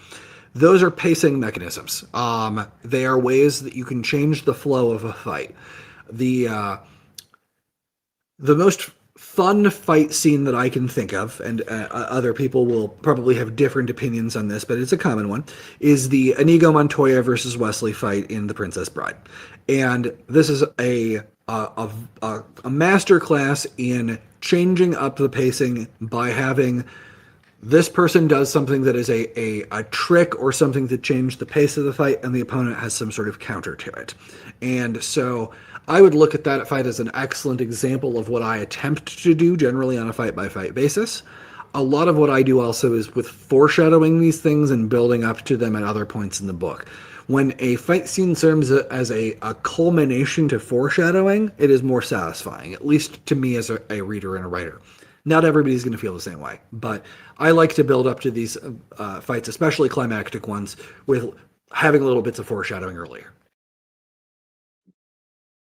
From non-specific, if a person were hanging out in a Dominion while a Dominion sorcerer was casting, could they notice essence vanishing from the environment? It is physically possible. From Duke Tersail, other than Karis, the Sekes, are there other places on Vinaya, or even outside of Vinaya, where Say essence exists in some significant amount? That is a complex and confusing question. I would say not. ugh, insi- yes and no is sort of the answer there. From Stagnant Flux, could Say Laris translate to Dominion Breaker? Yes. From Rels, Ishiel is close to 8 feet tall, and Katashi is at least 7 foot tall, which makes it seem like Ishi is taller. Is that true, or is it just a difference in how Karis and Korin describe things? They're probably about the same height, actually. They would actually physiologically look pretty similar. There's a bit of a spoilery implication in that. But yes, they would be in a similar height range. From Elscholar, are there any plans to ever write books set in Tyrrhenia? I've already written one. It's just not never going to come out. I might write other Tyranny books someday. They are not a priority. There is also another author I have talked to about writing Tyrania books that may or may not do it at some point. We'll see. Um, yeah, maybe. From Risky Rally, who would you consider to be the best battle tactician that is not on the gods tier? Not on the gods tier. That that gets rid of a lot of people. Tactician specifically. So I make a distinction between tactician, strategist, and grand strategist. Just to be clear here, tacticians I tend to think of being more small scale on the fight, like squad level or individual person level, whereas a strategy I tend to think on the larger scale stuff. Different people define these terms differently. In terms of that, like small scale strategy, small scale tactics level, not at a god tier. That's a tricky one. It might actually be Derek Hardigan. I know that's a weird answer because Derek's a professional jobber, and as the professional jobber or wharf of the series, he does not get to play off of that very frequently. But if you saw his perspective, there's a lot going on there in his calculations. He just narratively, unfortunately, has been in the wrong place at the wrong time on a number of occasions. From Ghost, what dedication would you like given the what dedication would you take given the opportunity? Well, you guys just gave me a great one, but aside from that, I would not take one of the super legendary ones necessarily because they're assassin bait. And so I would probably not want to be the hero or the sage or the saint, because I would probably die before I had a chance to use any of those. And also, I wouldn't do a good job with them. Well, So, hold on now. Not destiny, dedication. dedication. I misheard you. I'm sorry. Dedication. I would, with my exploitative nature, try to find a dedication that generates more power so that I would just gradually level up without doing anything. So essentially what Corin has been trying to do for a few books with exercise items, but on a spirit level. That's fair. I'm biased, I probably wouldn't take the one that I had. I honestly I really liked Ink.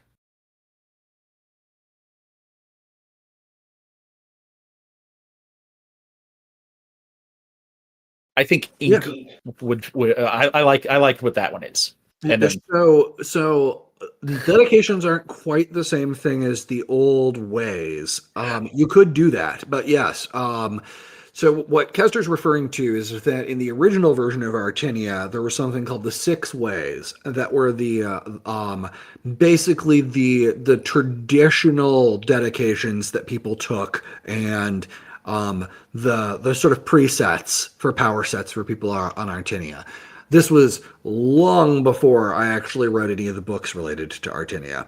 And then there were also the Forbidden Ways, which were the super secret ones that Kester knew about, but virtually nobody else did. Um, the current version of the system is much more open-ended than what you were playing with. But you can tell people about the ink dedication at some point if you'd like to. That's or the way of ink rather. If you want to do that, it's so far out of current canon that I'm not worried about. that's what I assumed in current canon those would be like like they would still exist, but they'd be like the secret ways of certain houses or something like that. Yeah, so you're right. Some of them are bloodlines now. So we'll get into that more if we actually get into Artini with the Rin book or that sort of Yeah, thing. I don't even have the document anymore. The only one I actually remember is the one I use. So I know Shroud, but I remember that like when I had the document that like ooh like I like that what I have for the butler, but like I think you had Way of Glass choice. too. What's that? I think you had Way of Glass too, didn't you? No, I only had the one. I had Fair enough. I had a hybrid. I was using the Tyranian sorcery plus the spirit arts ways. So That makes sense. anyway, from non-specific, when are we likely to learn any details about ritual magic? It's been a thorn in my mind since stealing sorcery. Great question. There is some ritual magic in AA5, but you don't learn a lot about it. The most likely candidate for actually learning about it in any detail is one of the Edge of the Woods books. There's a decent chance that you'll see somebody actually talk about how rituals work in those, or maybe a different Dania book that I've been tinkering with, but that's probably way further off. From Jolteon, is there a known spell that creates a simulacrum, like, or at least somewhat similar to the ones in Mother of Learning, which thinks for itself but is basically just a mind attached to a puppet? You can do that. That is doable. That's closer to what conjurers do, I would say, in my setting. From Ghost, is there a dedication equivalent for Constellations mana? What might a specialist in Constellations mana layer manipulation be able to do? You definitely need to read on find out with that one. We're gonna have a Constellations specialist eventually. From Duke Tersail, in the Wheel of Time series, there are people referred to as the five great captains, the five greatest generals, military leaders on the continent. Is there a similar grouping of people like that on Caldwin or Mithralis? There are some in Mithralian history that would be referred to in similar fashions to that. I don't want to get into too much detail, but the Smiling Sword Saint was one of them. From Rels, did you have Corrin and Magnus's duel planned from the start, or did it come into existence and evolve as you wrote the books? I knew that they were going to end up fighting. If we want to go back to LARP, the LARP version of Corrin killed his father. So the version of this playing out the way that it did was very different. So I knew something like that was going to play out from the start, from before I even read the books.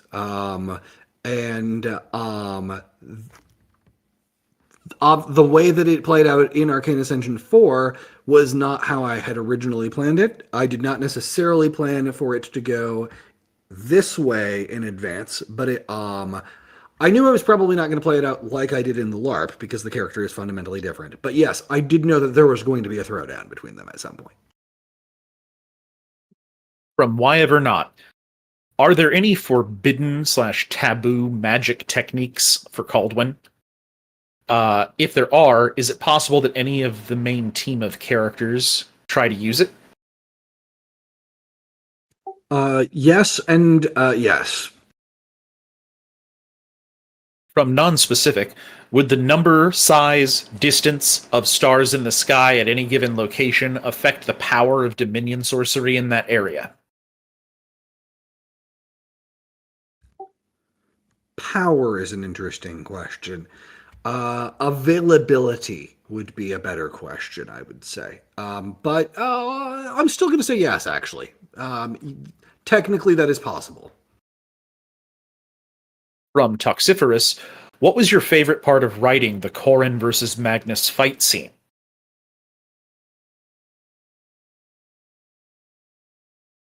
It's difficult for me to identify a specific part that was the most fun for that. I would say, um,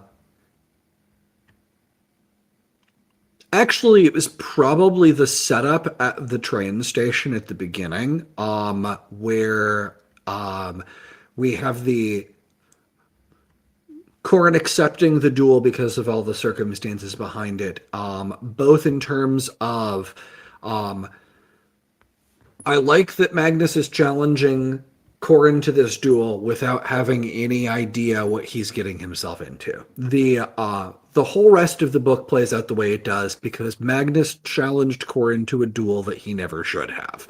And I would say, in some respect, my favorite part was just writing how ignorant Magnus was and then getting to pay that off later. From Light Elf, I don't know if it was asked, but who is the shortest visage and how tall are they? The visages all have multiple different shapes that they take. So there is no canon answer to that because they might all be male or female or non-binary on any given day, and they might be have wings in one form and have a specific ethnicity one day. Katashi showing up looking white-skinned is something that Katashi only does in Valia. There are different versions of these visages depending on how they feel like presenting themselves. From Risky Rally, did the Thorn Corin connection give you a fresh lens to view Corin's progression, or was it always planned from the beginning stages of his story? I was always planning to do something like that. The specific execution of it and the way that the scene played out was not planned from the start, but a Corin does a Celeste and bond of some kind thing was planned from very early on. From Duke Tersail, has there ever been a human with more than 6 attunements? Yes. From AstroTurf, respond to all above prompts with spoiler filter disabled. I don't know which prompts you're talking about, so I'm not entirely sure that was meant to be a question. Paragon Protege asks, Karis Solarian is cautious of opponents that can copy essences or techniques because of his essence of annihilation. Every attempt at copying or replicating this ability thus far hasn't been a big problem yet. Is the mythical magic mirror or anything else capable of replicating or stealing this essence? it's a very good question, and one that we may see addressed very directly at some point in the future. From Risky Rally, are we going to get any significant amount of Ayara and Rin focus in the near future? Interesting question. Probably not on the scale of the short story that I did, which if you haven't already read that, that's probably where you want to go next. But I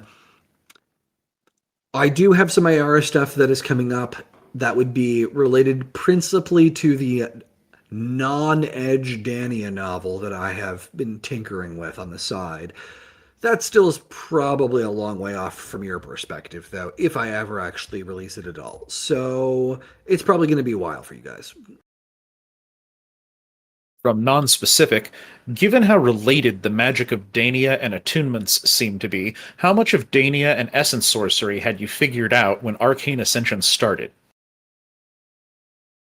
Essence sorcery predates attunements, but the way that essence sorcery is used in Dania has changed vastly over time. Even throughout the development of Edge of the Woods, I've changed it.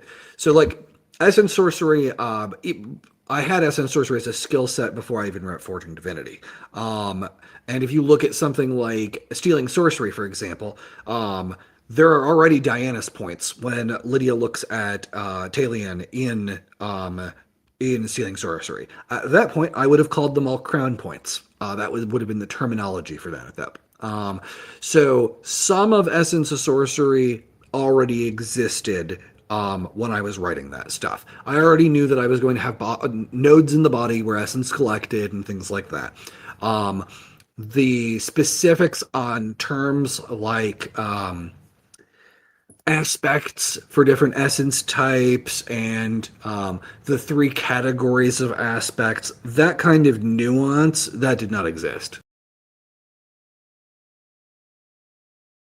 From Demon, is there an equivalent to your spirit self in the spirit dominion for each dominion correlating to a layer of self? For example, a memory self or shade self? For humans, yes, for most layers. Not necessarily for all layers. From Sterling, does Vellum have any other kids besides Mr. Disaster Tower Man? I'm not going to answer that one. From Stagnant Flux, if you could pick any essence type, what would you have in your heart point? We're going to fall back on the Andrew likes essence types that generate more power ones. So it's probably going to be some sort of self-exercising essence type. Cheating essence.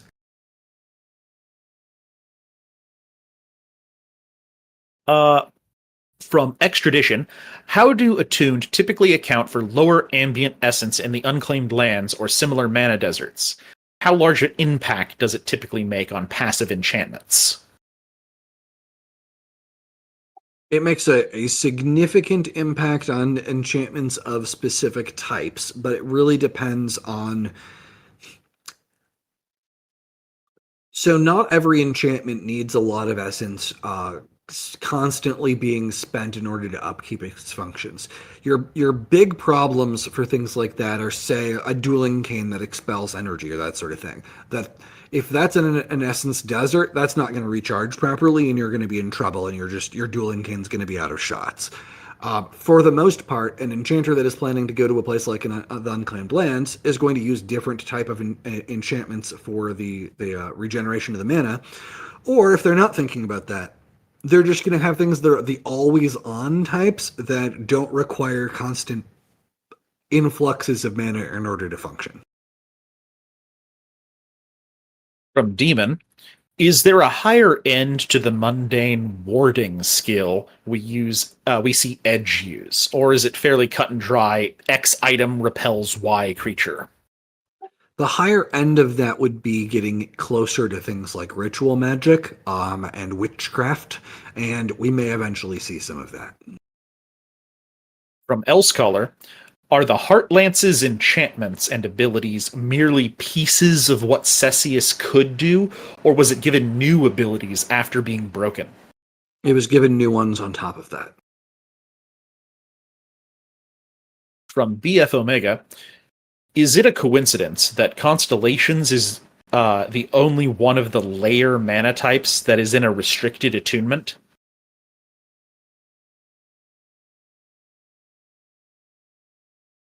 I'm going to say yes and no. It is a very difficult to access essence type, but the reasoning is not the same for that. From Risky Rally, when Karis leaves Corrin and company, he seemed to come off a bit colder than I was expecting. Was he just hiding how broken up he was on the inside, or was he really that eager to leave people he seemed to get pretty close to? He was resigned to the necessity of it, and there was also more going on in that scene than you realize.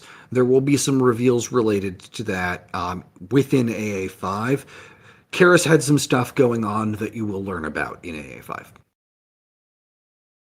From Extradition, how commonly do Citrine Enchanter Attune learn to mix and use Constellation's essence in Caldwin? There really aren't that many of them, so it's not going to be super common because anybody at Citrine level is not common. And so a subset of that will be even less common. So there are not going to be a lot of people who can do that. From Sapphire, do you have any specific reasons or ideas guiding your inclusion of queer characters and themes? As a trans woman myself, I really appreciate the way you have written and included queer characters in your series.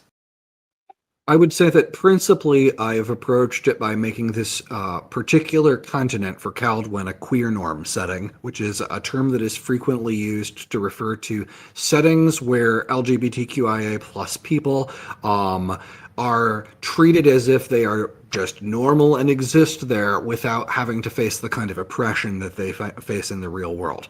And by doing this, you can show what a world might look like that where it is a safer place. And then, as an extension of that, I show what it looks like elsewhere in other continents in order to explore those things still being problems that can exist elsewhere, and how somebody might, even within a fictitious setting like this, have to deal with those things. So somebody like the Smiling Sword Saint, for example, who has had to live without transitioning because of the life circumstances that she went through. And seeing what the world looks like through her eyes to some degree, I think is an important thing for maybe people to explore those things in their own lives, and to help people who have never gone through these things maybe have some insight into what another perspective might look like. I mentioned previously the Overton window, and I think that it is important to have representation in these types of books that pushes the Overton window forward and helps normalize these concepts for people. From Jolteon, will Magnus have any long-term or permanent consequences as a result of having the primary mana type of his attunement switched to its antithetical type? Yes, but we're not gonna go into that in too much detail. There's definitely stuff going on with Magnus. From Demon, how advanced was Dania in terms of technology and magic before the war?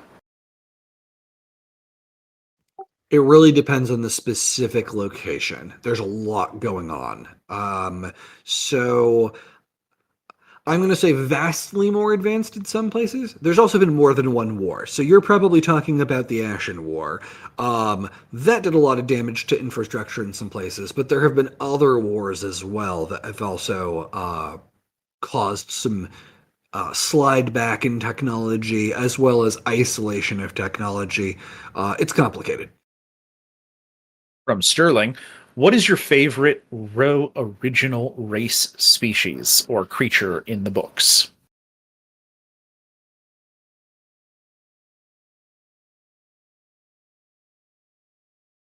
That's a truly difficult one. You'd think I'd just say like sword people, and that is a good automatic answer. But I don't know. I like a lot of them. I like a lot of the individual species, including some that you haven't really seen yet, like Dalaran. So yeah, there's quite a few. But the easy answer is my various sword folk. And I'm gonna go AFK for a minute and get some more water. I'll be back. I will do the same. Elfie, would you be able to step in for a second? Absolutely. I see we've gotten some new people who have joined since the beginning, so I'm just gonna remind everyone that if you have a question that you would like either Jace or, Jace/Kester or Andrew to answer, please put it in the Q&A questions channel, and then all other chat can go in the live Q&A, and I will switch over to that so I can ask, how is everyone doing tonight/this morning? Yeah, we are getting fed good lore food tonight.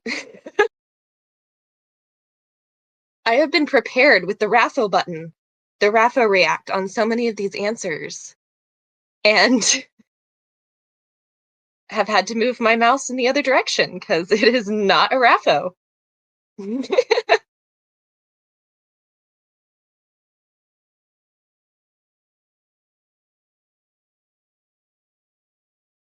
I love all the characters that have been mentioned as well.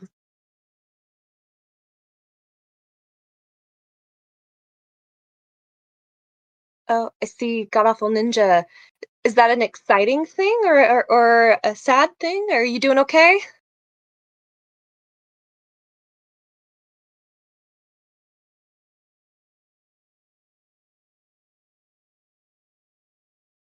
I'm not used to being up here by myself. This is interesting.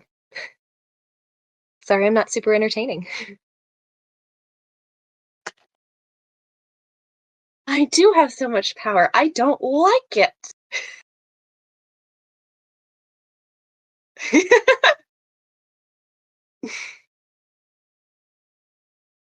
Oh, who's my favorite character? Oh, Dawn. Super fast answer, 100% Dawn. Which is, he has not mentioned her tonight. I am slightly offended.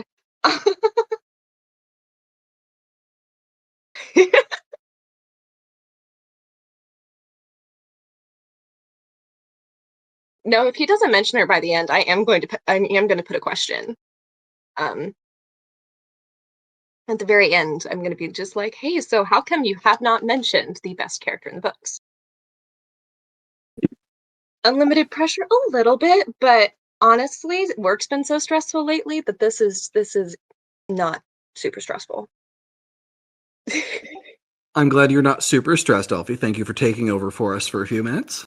Oh, no problem. Okay. Everyone's really excited about all your lore drops. We've been commenting about how we've been prepared with the Raffo emoji, and we have not used it very much.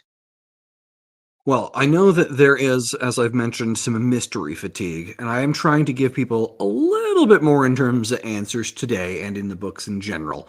I like writing mysteries and long-term stuff to explore in the setting, but I think it's important that you guys can get some of the answers that you're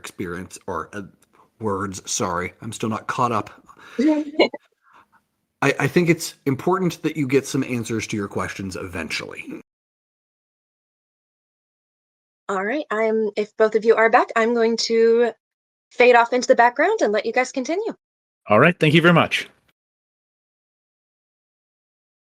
All right. Next up is from Al. Good morning from Delhi. I hope you're sufficiently hydrated. If you had to pick characters from Arcane Ascension for the Crew of the Last Horizon by Will White, who will get the position of captain, knight, commander, etc.? Oh, geez. That's a tough one. Gordon would make a terrible captain. For those of you who are not familiar, this is a space fantasy series by my friend Will White. It is a fantastic series with the crew being sort of XPs for famous science fiction and fantasy characters from other settings. So you have a captain that is a powerful archmage, and then you have his crew are basically like a Samus Aran and a Sarah Kerrigan and a Power Ranger. The Power Ranger being my absolute favorite of the bunch. It's an amazing series, amazing group of people. I think that Karis would probably take the place of my dear Ryan. That's the Power Ranger. Sarah would actually make a better captain for the ship. Although, if we want to go with a comedy option, I would make the Captain Tervis Ironthorn. He's got a great personality for that. He would mix really well with the Last Horizon's personality. I'm not going to go through a whole crew on that, but there's some hilarity options for you. And good morning, by the way. I would say that Tervis would just be a good pick overall. Like, he would be an extremely competent captain. He would be, but the ship is a yandere, and he would mix with that like hilariously well. All right, all right. Uh, all right. From Duke Tersail, has there ever been a human that has reached the top of a spire? I'm going to say technically yes. From Sterling, what ship from the fandom surprised you? Depends on how you're defining the fandom, but I have been surprised that I've seen a number of Corin and Sarah shippers over the years. Also, beyond that, Karis slash Corin's mom. And Karis with Laura Liren is definitely one I was never expecting.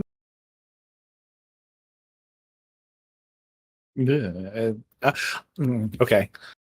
I don't know why that sent revulsion through me worse than the Corin Sarah option. Um, Well, you've got a little bit of different context on the Corin and Sarah thing because the original Sarah was played by a romantic partner of mine in real life, which you are aware of. So there's a little bit of a separation there, where like you would have experienced, okay, these people are role playing this. You wouldn't have necessarily the same kind of reaction because you would have seen us in real life and known that. But the Laura Liren thing is. It's weird. I think that probably just overlaps with the Karis needs to adopt the kids, which I do understand and I think is very reasonable. The thing is that I think people after reading Arcane Ascension 5 will see this. The problem is involving Laura Liren in that situation. All right. From Rels, can you give us any Suzuka tidbits? Or at least tell us if we'll ever see them? Good question. I don't know if we're going to see the God Phoenix or not. Maybe. The probably. I'm going to go with probably and not give you a lot on that. Because I don't know what we're going to explore in the books yet on that. So, good question. From Elscholar, you've mentioned that high-level intent projection and usage can eventually approximate things like reality marbles or domains. Do you think we'll ever get a book with a central character at that level? And about where in the timeline would you expect it? For that other Dania book that I've mentioned that I'm being extremely vague about, part of the thing that I have planned from the beginning for that is for that character, one of the main characters of that to eventually do something that is reality marble-esque. And so you can say, wow, Andrew's been planning that this long. When we eventually release that book and, 5 books into that series or something, I pull that. It's a long, long way off if I do that at all. But hey, somebody can look back on this 10 years from now and say, ha, he was planning it this whole time. I'm also working on getting that for people. With Jace, I have plans for doing a sort of dreams illusionary sort of hallucinatory terrain area thing. Cool, love it. Jace would be appearing in that series, so this is the series that Jace would be present for. Oh, cool. From God Awful Ninja, how would you build a character with abilities that mirror Marvel's Spider-Man? So it depends on what you're finding to be the most important. I would say you want something that has a sensory power. That is probably going to be something with perception essence or a related essence type to that. You're going to want something that gives you the ability to throw sticky webs. So lots of different ways you could get something to approximate that. I'd probably lean toward maybe nature. It depends on which continent you're on and if you can actually get something like web essence, because if you're on Dania, you can just get web essence. And then there's things like super strength and super durability. Lots of ways to get those. From Why Ever Not, could domain expansion or something similar theoretically be possible?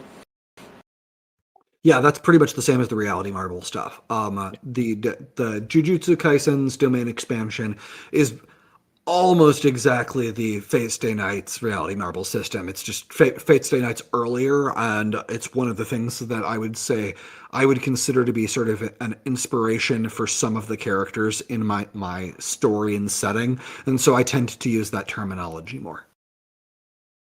From Sterling, what other characters are there with an equivalent to Karis's danger coat? Like danger boots or danger socks? Sure, yeah. Uh, I would say that most of the rogue-esque characters probably have something like that, where they can put that on and then say something like, let's get dangerous, and then move on throughout their day.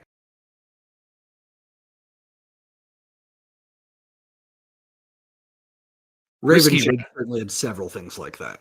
Oh, definitely. Risky Rally asks, in the next 2 books, will we see more first-hand internal Vacess conflicts that Ayara hinted to after our green-headed meanies fight conclusion? It's a good question.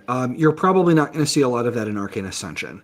Vacess conflict you are much more likely to see explored in War of Broken Mirrors sequels, possibly in some Weapons and Wielders stuff, although I'm iffier on that, and in Dania content.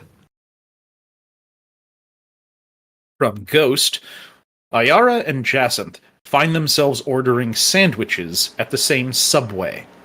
What is the minimum safe distance for any onlookers who wish to live long, happy lives? That depends on which of them owns the subway.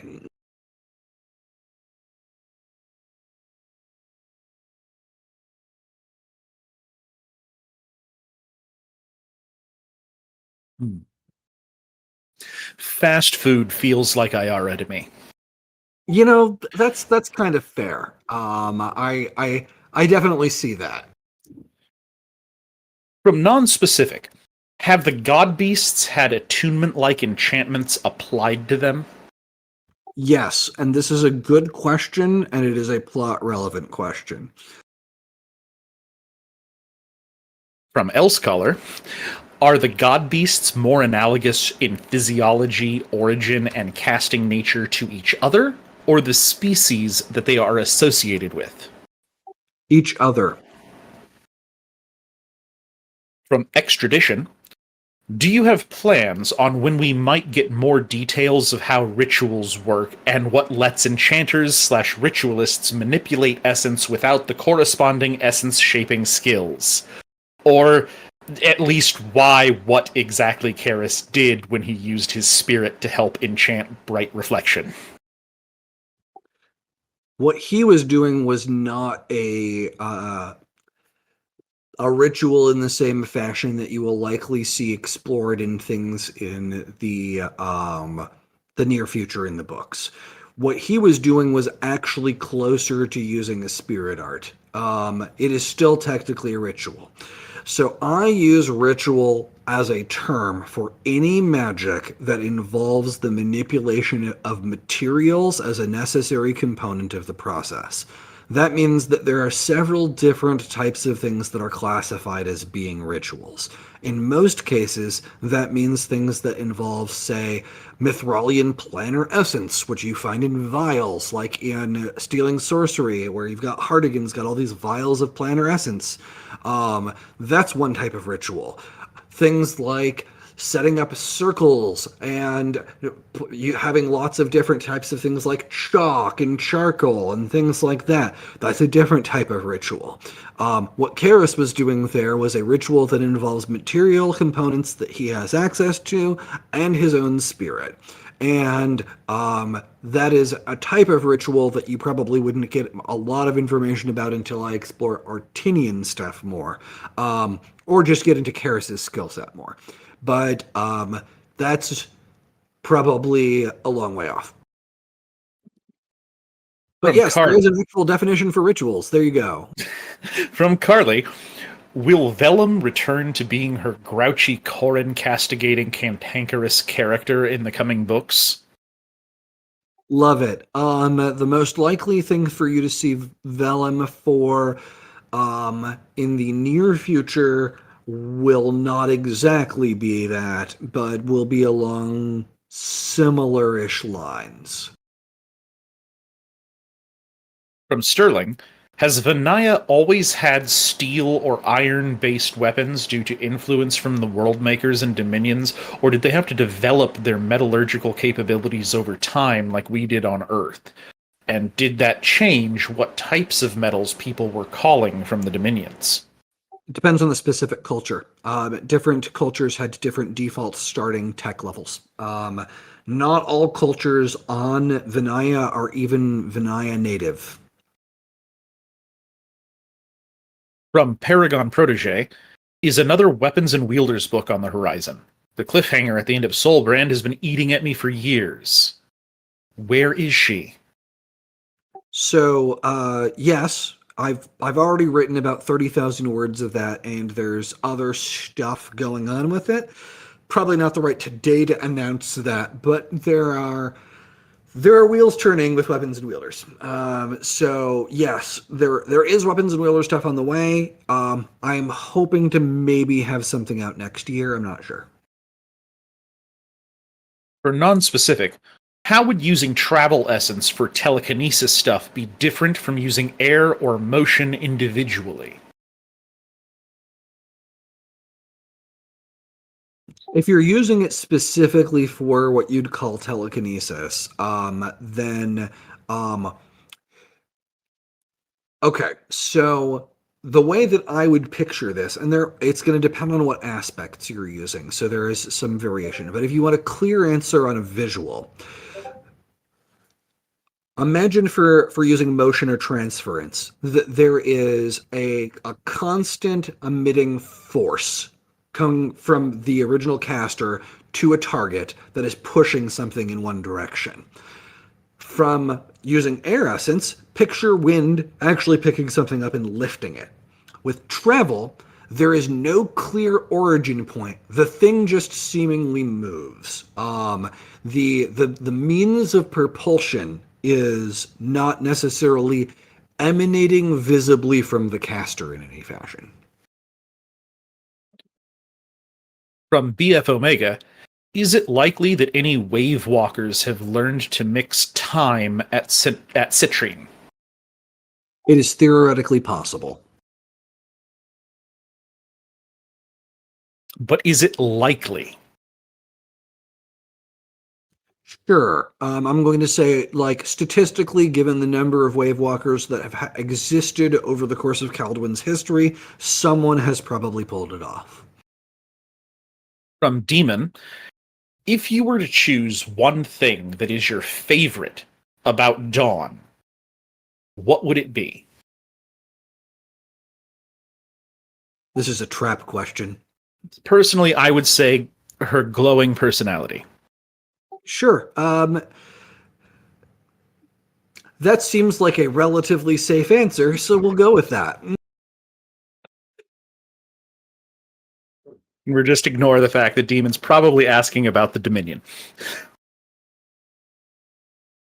Oh, oops.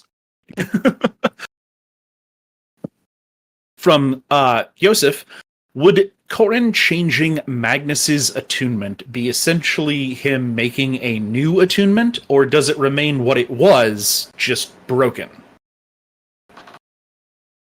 It's a semantics question. It's like if you copy and paste the contents of one Word document over another Word document, is the Word document that has all of its text replaced still the same Word document, or is it a different Word document? This is a Ship of Theseus question, but with text. It's a philosophical question. There is no clear answer. From Sterling, where is Dawn? Is she alive? Is she okay? Can you please confirm that best character is doing fine and healthy and hydrated? I'm absolutely not going to confirm that. From Ghost, can you give us a hint? There is a hint about the fate or location of some of the weapons and wielders cast to some degree in conversation in AA5. From AstroTurf, how would Dawn respond to being called Dusk Banisher? That's an interesting one. It would depend on where Dawn is in the timeline, actually. There are reasons why Dawn would have various reactions to that name based on interactions with other people. From Andy, do animal essences give you the abilities of the animal species or the abilities associated with their mana types? For example, with starfish essence, would you gain water and life abilities? Or could you cut yourself in half and have both halves regrow like a starfish can? That completely depends on how somebody came up with the name Starfish Essence for categorizing an essence that had a specific composition. There could be multiple different things called Starfish Essence that have different functionalities to them. From Elsecolor, if I made a staff with a slot for a sword, could I insert most artifact blades into it and convert them into glaives, thereby upsetting the sword-heavy nature of mythical weaponry in favor of the polearm? That's adorable. Depends on what the capacity is for the shaft of the polearm to be able to handle any of the magical energy that's going through it. That said, there are actually going to be quite a few more magical polearms coming up relatively soon. We have multiple polearm wielders on Dania, including Lance Rival, Jace's favorite character. Awful, no. Uh, from Extradition, what is your favorite snack or meal these days?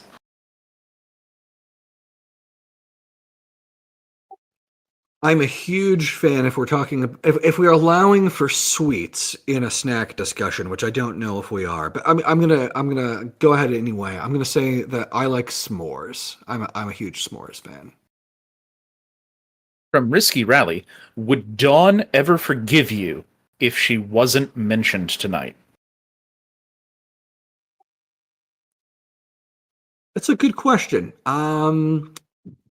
Probably, but there are reasons behind that.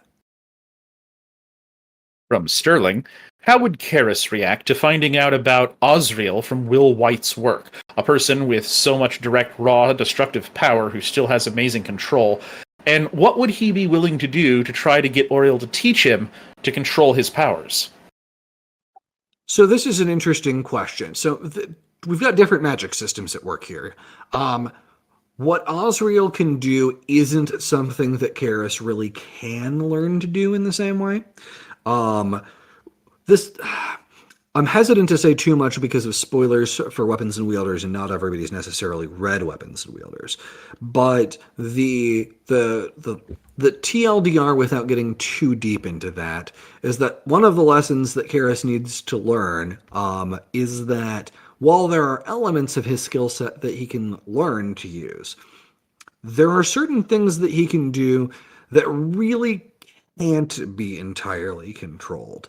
And Osriel would not be able to help with that. There are things that Osriel, if they had an analogous power system, could teach Karis, but there are things that are Osriel would not be able to do anything about if they were, even if they existed in the same system. From BF Omega, Arm Baby? No. Move on, cultists. From Risky Rally, does or did Dawn have a positive opinion about Rin? If yes, do they have a specific typical dynamic like idolization or older younger sister vibes? Any kind of information about that would be spoiling future content about whether or not they interact or that sort of thing. So I think we're gonna hold off on that.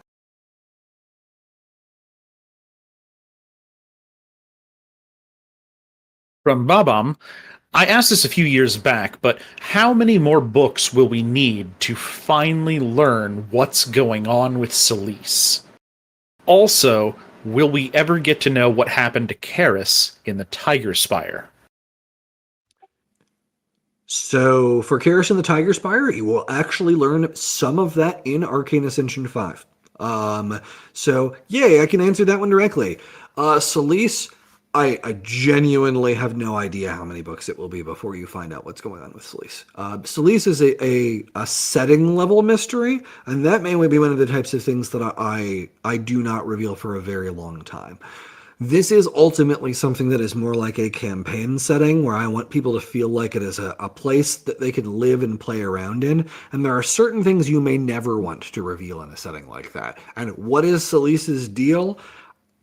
I know what Celise's deal is. I have considered releasing that information, but I don't know whether or not I will. From Sterling, will we ever get a non-traumatic romantic relationship between characters at any point? Man, I am so bad about that. I really am. Probably. I don't know. I'm hesitant to mention this because Edge of the Woods is kids, but the young Edge does have some romantic relationships throughout that series that I would say are not traumatic.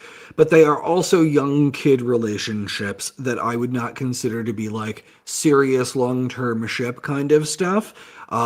They are teenage boy dates teenage boy, girl, or non-binary fae entity, and that may or may not work out, but not necessarily in any way that is tragic or heart-wrenching.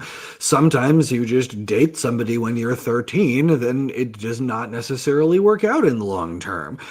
So I don't know if what you're looking for is like a wholesome long-term pairing. Whew, I don't know if I'm ever going to give you that. Maybe, maybe not. I'm not against it in theory.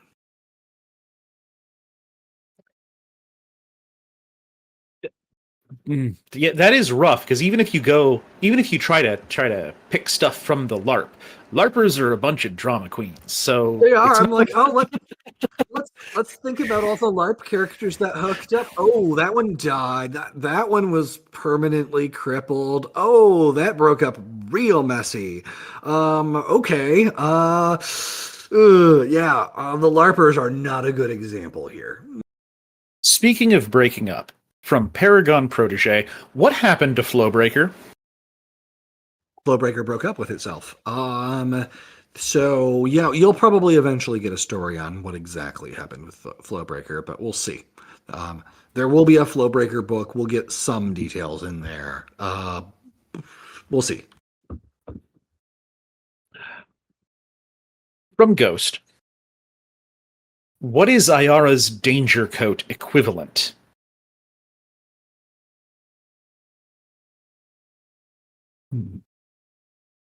He's probably got a few different let's get dangerous things depending on where she is in her career.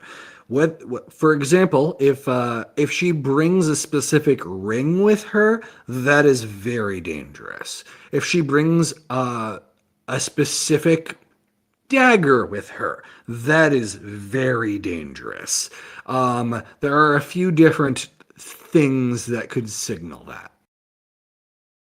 As far see, I'm the way that it's phrased, like Danger Coat is like it's like, oh, you're about to go do something and it's time to be serious, or you're about to do something that is shady, so you put on your cool coat. For Ayara, I kind of think of that as being like her thief face, you know? Sure, but like are there accoutrements that are associated with that? And at certain points in her career, for example, that would have been wearing the shrouds that she had when she was Silk. So when she had the Silk persona, that would have been it. But in terms of when she is Symphony or when she is Shard, she has different accoutrements for that. That's fair. I was just equating like the presenting face as being similar to putting on a certain outfit. Oh, it is. It's just that there are accessories that go with these identities sometimes, depending on how serious she is. Now, from Time Shaper, are there Liadrin being object modifier Kess for the other Fathomless Dominions? Would any of them be really silly fun? There are for all of them, theoretically. It depends on what you mean by silly fun, honestly. Like there, you'd probably expect Fae to be that, but that would really depend on how you feel about Fae.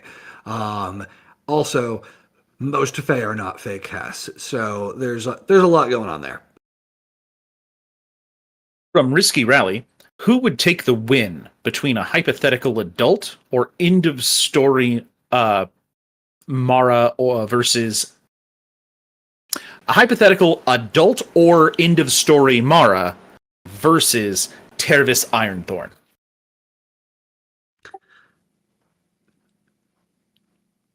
This really depends on where we're talking about, because there are some really spoilery things that I would have to tell you in order to answer that. For any version of Mara that you have seen thus far, this is a bad matchup for Mara, but there's a lot going on there. From Rels, what was Rin's thoughts about the kids when she met them in Arcane Ascension 4? Was she surprised to see Karis had found a bunch of kids? Yes, and we will probably see some discussion about that, I believe, in Weapons and Wielders 4, but we'll see. From Time Shaper, would any of the god beasts let someone ride them? Yeah. From Risky Rally, would Dawn treat Bright Reflection as a baby sister? No, because Bright Reflection, at least at present, is not sentient or sapient. From Duke Tersail, are there any hammer or spear or other weapon people that are analogous to sword people? Absolutely. You have already seen one technically. What, but don't have enough information necessarily to know about that. Actually, you've seen a couple. So yes, I know of at least two that you've seen so far. I'd say you might catch one soon. Yes. BF Omega asks, could, theoretically, a certain Vekes with daddy issues kidnap a magic distributing god and use her as a battery to run a continent-wide army building scheme to kill his father? Adorable. I appreciate your conspiracy theory, but I, as usual, will not answer your Solis-related conspiracy theories. From Ghost, are any of the main cast in Spider Division?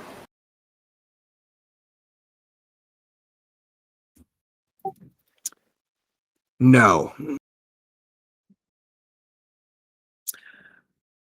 From Time Shaper, who has the most impressive hat that we've met?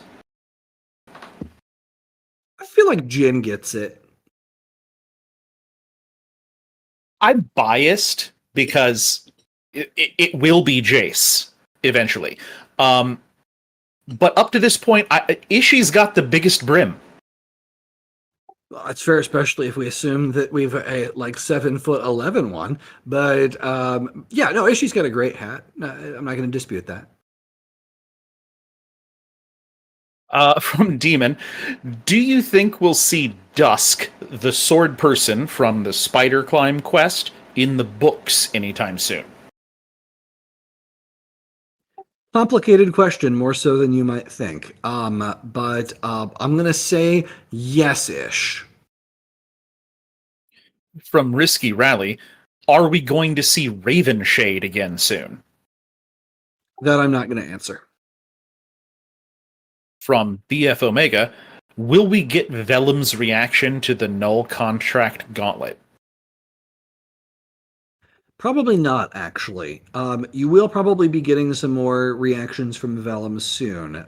But while I do think narratively, since Corin started the whole exercise thing along with Vellum, following up on that would make a lot of sense. There isn't really a good place for doing that response scene, so probably not. It's a good question. From Sterling, do normal cats on Vanaya have innate magical abilities like they do in so many other pieces of media? I'm gonna go ahead and read and find out that. From Elsecaller, what would be the best way to emulate the mystic eyes of death perception? Viewing point techniques. There are viewing point techniques that are fantastic for that kind of thing. Uh, Honestly, what Edge is already doing with his viewing point is pretty close to Mystic Eyes or Byakugan kind of territory. From Demon, any recent reads you've been enjoying or would like to shout out and recommend? Well, I've already shouted out Toby's stuff, but I will give another shout out to Tobias Begley and the Journal of Vander Taylor, as well as Manamir. Definitely recommend those. Let's see if there's anything more obscure that I want to shout out. I'm reading Depthless Hunger on Royal Road. That's been a fun one. I've started Tomebound on that site as well, and that has also been fun so far. I'm not all the way through that one yet. Still enjoying the Menoct Loop by Lauren Ryburn. Already mentioned Will White a little bit earlier, but as always, I recommend Will's books in general, Cradle primarily. But I'd still say my favorite is probably Traveler's Gate. I try to meme at him every once in a while about needing more sequels to Traveler's Gate. And I think I'll stop there for the moment. I could go on and on, but those are some recommendations. From Annalyn, when Corin's group first entered the Spire, what was their elevation above sea level? And what was their elevation when they entered the second floor? Hilarious. I'm not going to give you a number, but I will say that it would not be contiguous in the way that you would expect in terms of linear floor progression. So there's your answer. From Carly, will we see any more Shrine Guardians such as Okay, so will we see any more Shrine Guardians, such as Reika, at some point in the series? Oh, probably. That's spoilery, but yes, probably.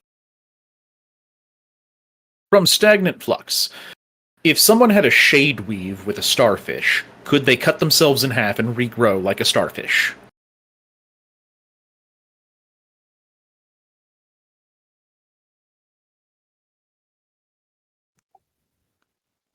Maybe. That's a tricky one. I'm gonna say it's not technically impossible, but you'd need more than just a shade weave for that. I'd say based on what I know of the metaphysics, I'd say that I mean technically it could be possible, but it'd be bad for you. It'd be It real would be bad. bad. It would be bad for you, and it's also that's like God Beast level regen we're talking about. From Sterling, what is Lance Rival's third favorite hobby?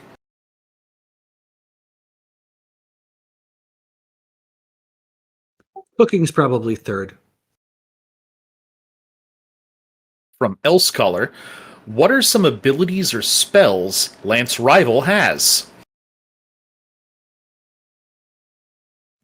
I'm going to raffo that because Lance Rival's actual power level and fighting style are going to be relevant eventually.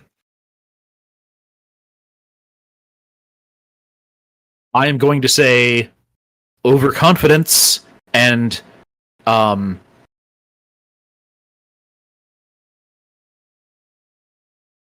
overconfidence and social blindness. How dare you, Syrah? Uh, from Al, is there a cinema in this world? What kind of movies are a hit with the masses? Who's the biggest movie star? And what's their attunement and level? No movies yet. There's stage plays, operas, things like that, but no movies yet. From Andy, in this setting, what's the difference between a cult and a religion?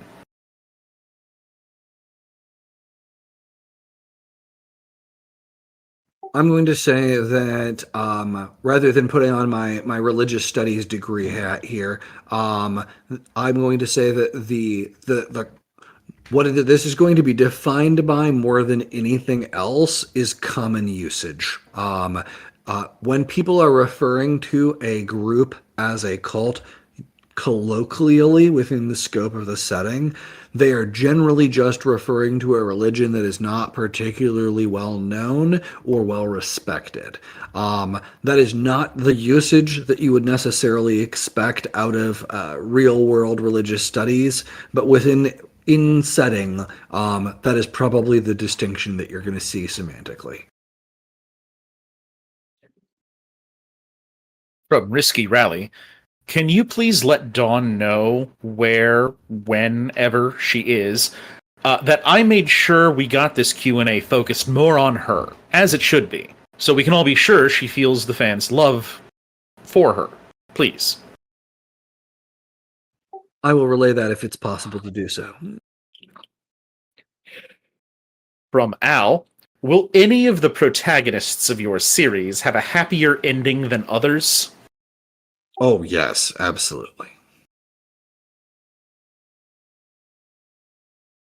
From Mountain King, if you were isekai'd to Dania, would you gather essences that you have available, or would you try to make your own custom essences?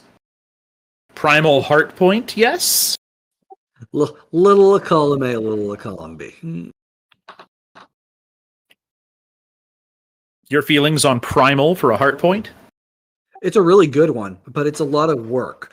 So going for something like that that's high flexibility, I'm going to show some characters that do that. But there are huge downsides. When you've got a character like Edge, for example, that's hyper specialized, Edge punches way above his weight in terms of the one very specific thing that Edge can do. You are the opposite if you are going for something like Primal. You are going to be able to do a whole bunch of really cool stuff, but you're going to be terrible at it, and by comparison to your own level. Now, that is something that I, as a real life person, would probably be fine with, having a very generalized magic, I can do everything power set, especially if, I'm being isekai'd and have all sorts of cheats. But in terms of your average civilian of Dania or whatever picking up Primal, there are definitely compelling reasons not to do that. There still are good reasons to do it too, and we'll see people doing the generalist thing. But it's not all upside. From Non-Specific, are there any specific mysteries or big bads that will be left intentionally open for game runners or headcanons, etc., to do with what they want? I have debated that. That is I don't know yet. It's a really good question. Yeah, I'm still debating. There definitely are some. I'm gonna leave something. I have not made a firm decision on who. From Sapphire, how far away are we from seeing the Sarah's Judgment novella? I'm not going to strictly call that canceled, but it is such a low priority at this point that it is a long way off if I ever do it at all. From Ghost, which Vakes would you least like to have visit your home, and why? Oh, probably Ayara. It doesn't matter how well you know Ayara. There is a really good chance that you are going to end up with some sort of fate worse than death if you aggravate Ayara.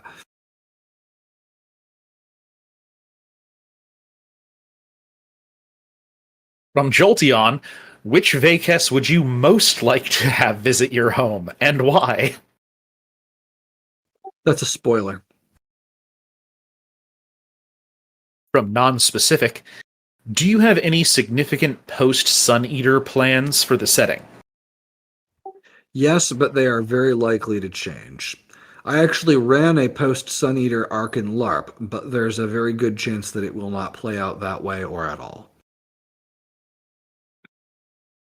From Sterling, what type of enchanted buckets have LARPers made in the past?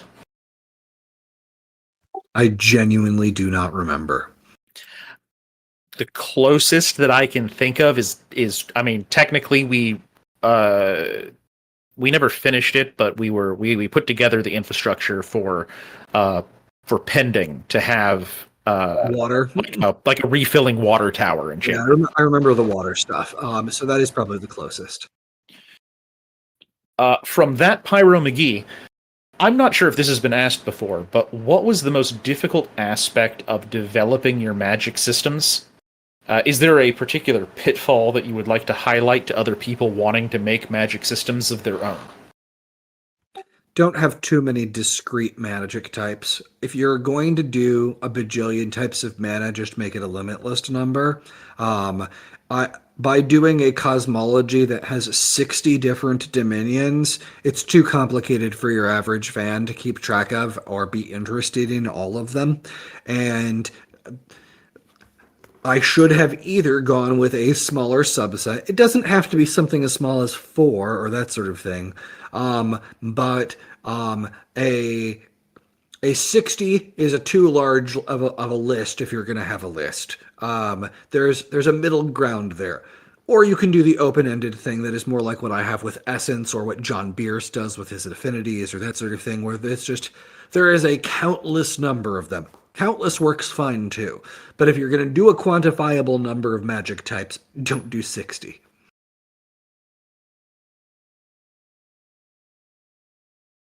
I like the 60, but okay. I mean, I feel like to some degree it works. There's a degree of coherence to it, but I think the primes are much more coherent than the deeps are.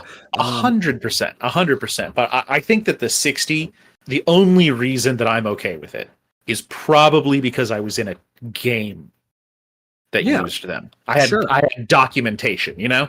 And even then, even having that list in the rulebook that has calling and shaping for all 60 types, that is mind-boggling for a lot of people. Like the two of us, we do a lot of rulesy stuff. Like we love the character building and the mechanics and being like, "Ooh, I'm going to take these 3 esoteric deep dominions." That's the type of thing that we do.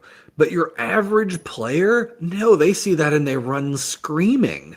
And that's not something that you want in either a game or in a book, in my opinion. I enjoy that kind of thing, but I'm writing it for people like the two of us, not for your average reader, and I probably should have made it both of the LARP and the novels more accessible. Fair. All right. From Jordan, are there fathomable dominions? So you're saying going in the opposite direction from the primes? That would be theoretically. I'm going to just go with no. That's the easiest answer to this question. From Al, best movie you saw this year so far?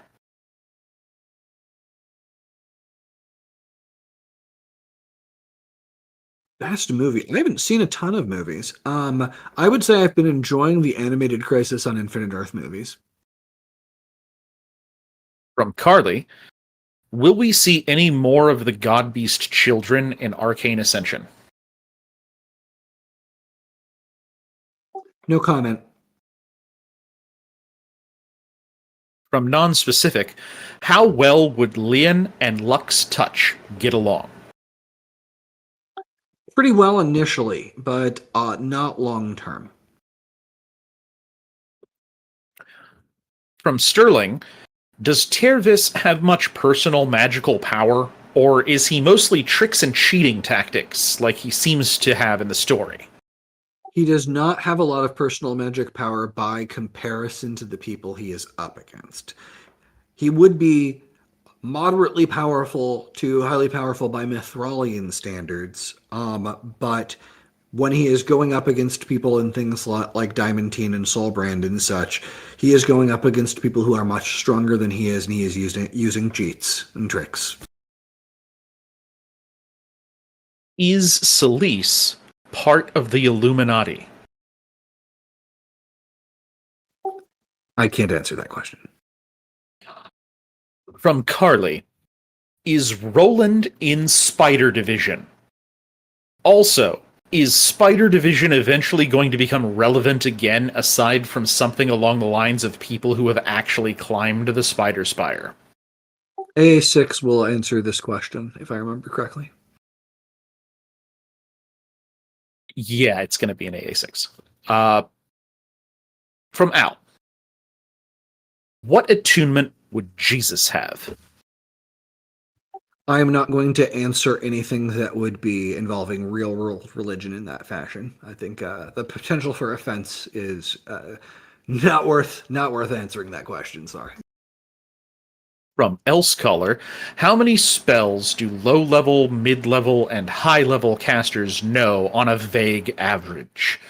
Each Dominion seems capable of doing so much, but most casters tend to have a tight focus. I would say that the average person probably knows maybe 5 or 6 spells for each Dominion that they know on the low end. On the high end, we could get to more like 50 or 60 per Dominion. From Zelthos, you mentioned Bastion by Phil Tucker in an old blog post. Have you kept up to date and read Last Rock? Yeah, absolutely. I'm also reading his web serial on Royal Road, and it's all very good. Phil's fantastic. From Cake, have you read anything by Maxim J. Durand? Things like The Perfect Run, Vainqueer the Dragon, Never Die Twice, etc. If you have not, would you be interested in doing so? I highly recommend it. I've read some of The Perfect Run, and I enjoyed the sort of Deadpool-esque humor to that, but I wasn't in the right mood for finishing it. I might get back to it at some point. From Paragon Protege, why haven't we seen many high achiever students in Valia? Corin fairly quickly reached the top of his class, and there aren't many rivals for him outside his friend group. Are there any students left to potentially rival the main cast? I will disagree with your statement. Corin is not at the top of his class. There is no point at which he has been at the top of his class. In terms of like overall essence level, or in terms of his score when it's given in the books for his performance, there has never been a point where he has been at the top of that. And in terms of people outside of his friend group who are higher performers, people like Mary Hawthorne have consistently been higher performers. There are others like Mary out there too. So Mary is the closest example. Corin is an introvert and doesn't know who all the highest performers are. So you're not going to necessarily see all of them. But in terms of people you will actually see on the screen who is a higher performer in school, Mary is an example. From Elsecolor, are god beasts more organic or synthetic in origin? Kind of an artificial distinction, although that's kind of a funny thing to say. But I would lean synthetic.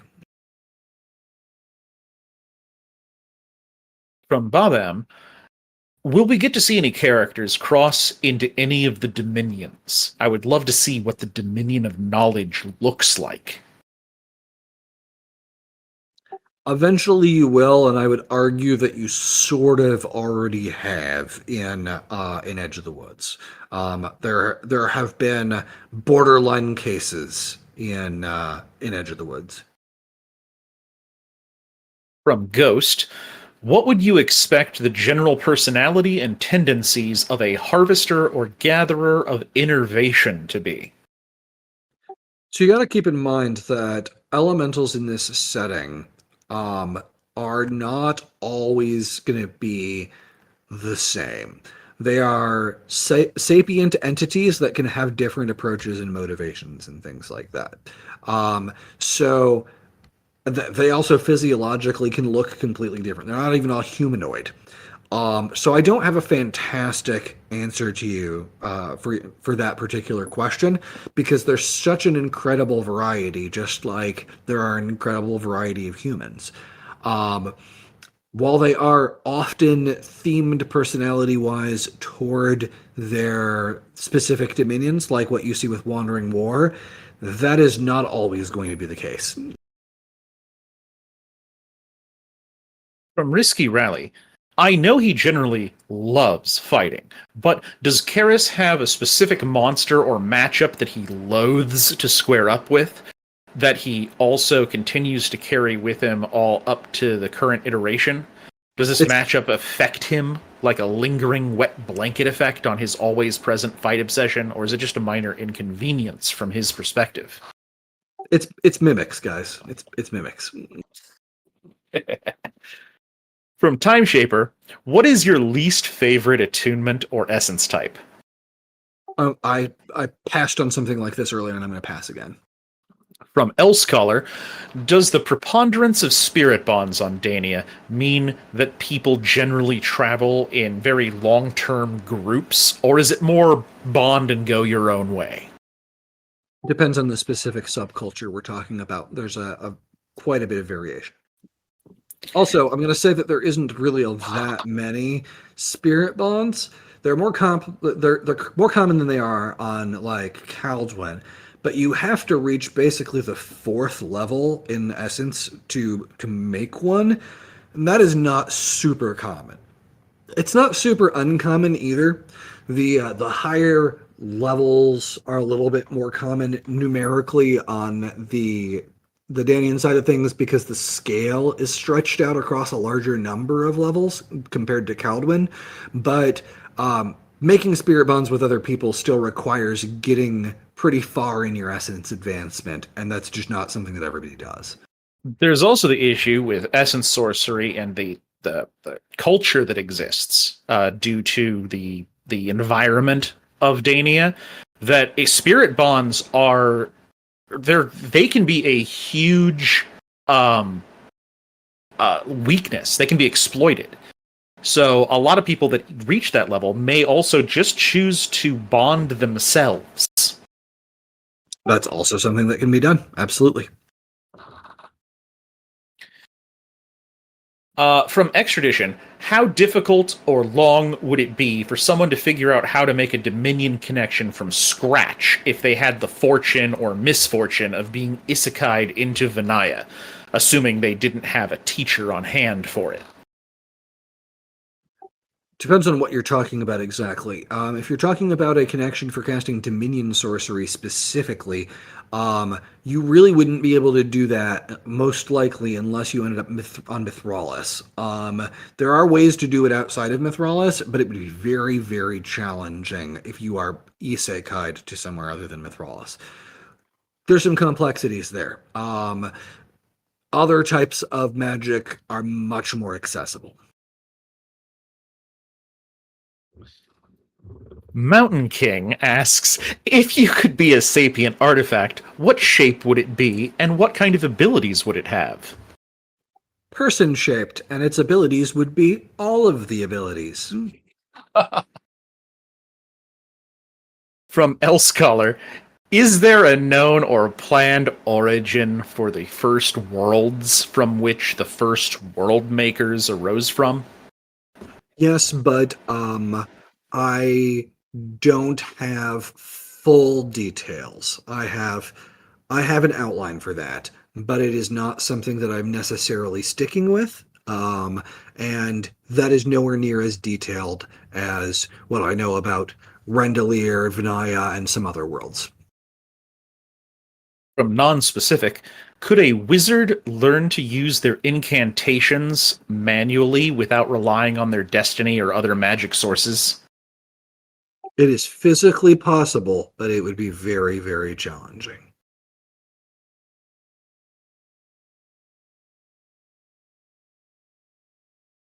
I'm also going to say that I'm going to call it in 10 minutes, so we may want to prioritize those last questions. I'll go for the ones that don't look like joke questions. um, from Extradition, I know one of your Isekai protocol rules is don't talk about the Isekai protocols, but can you tell us whether your protocols are something that an attentive reader might be able to leverage if they were Isekai'd to the setting, or are they pretty exclusively just things that you know how to make use of? There are Isekai protocols for other readers, not just for me. From Sobek, how interested are you in the Cradle animation being made?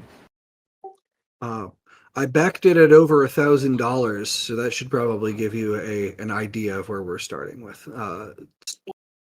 So yes, I am very excited about it. From Al, what's the most ridiculous but widespread conspiracy in the world of Arcane Ascension?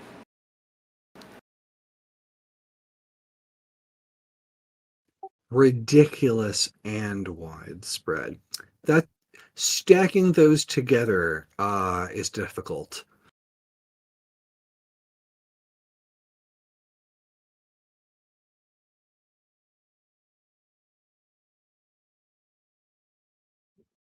Are you thinking? Or is that it? I'm still thinking. It's probably going to have something to do with attributing something to Ayara that actually isn't Ayara's fault. We'll probably throw that into a book at some point. But there are so many things that are deliberately attributed to Ayara that naturally some of them are just completely out there and wrong. Like, whoa, yeah, we used to have an extra son, but Ayara stole it. From Mountain King, what essences would be useful or helpful for spiritual surgery? I'm assuming other than spirit. Things that help with detection. So anything with knowledge, clarity, things like that. Anything that's going to assist with your precision with going through that process. And other things that are cross-dimension-y sort of essence types like travel. From non-specific, essence source for progression at a certain point requires spirit bonds. Could creating a dedication count towards that progression?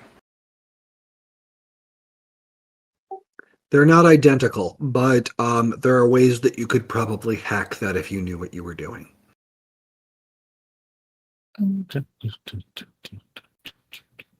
Let's see.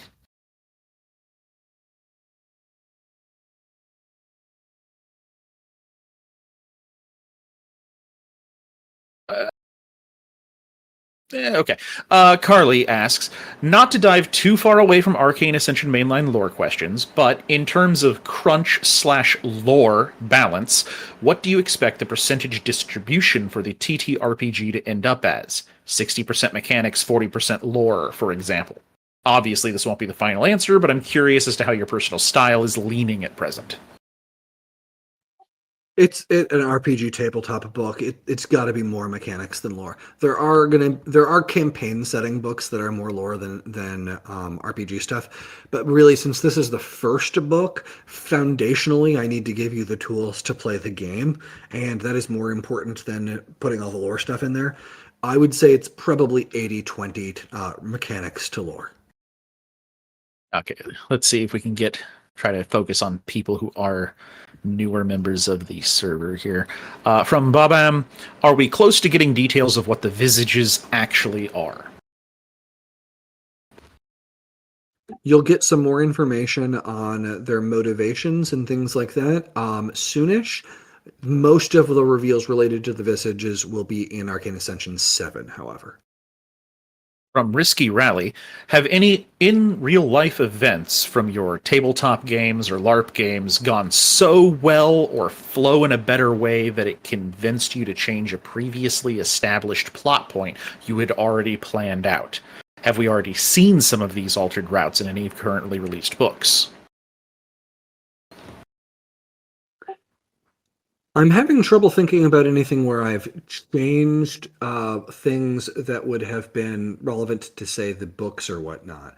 There definitely have been places where things have surprised me in ways that have changed the course of, say, a campaign. There are plenty of player decisions that have surprised me and changed courses in ways that I would make canon for future things in the LARP that I wouldn't make canon for the books. I'll give you one of my best examples. The end of my first major LARP campaign ended up being a throwdown with a lich. And some of the players absconded with the lich's phylactery in a way that effectively prevented the rest of the players from winning the game. Tabitha, I'm only really sharing this story because you're here. It wasn't just you though, and I saw Dyson earlier too. So those players and others were involved in a successful strategy to steal the Lich's phylactery for themselves and blackmail the Lich into doing things for them, rather than letting the players sort of win conventionally and defeat their opponent. As a result of that, the LARP campaign continued. I let that happen. The players did their thing, but a lot of players were unsatisfied. And if I was going to be writing this as a novel, I know that novel readers would absolutely find this unsatisfying as well. And so any novelization of this will not go in the same direction. Absolutely hilarious and fun for something like a LARP or a tabletop game for the people who are involved. Not fun for the people who don't get to have the climactic ending that they want. And just to be fair, I am not saying that these players did anything wrong here. The game was set up in a way where it was open-ended in a way that could allow for these things that it really shouldn't have been.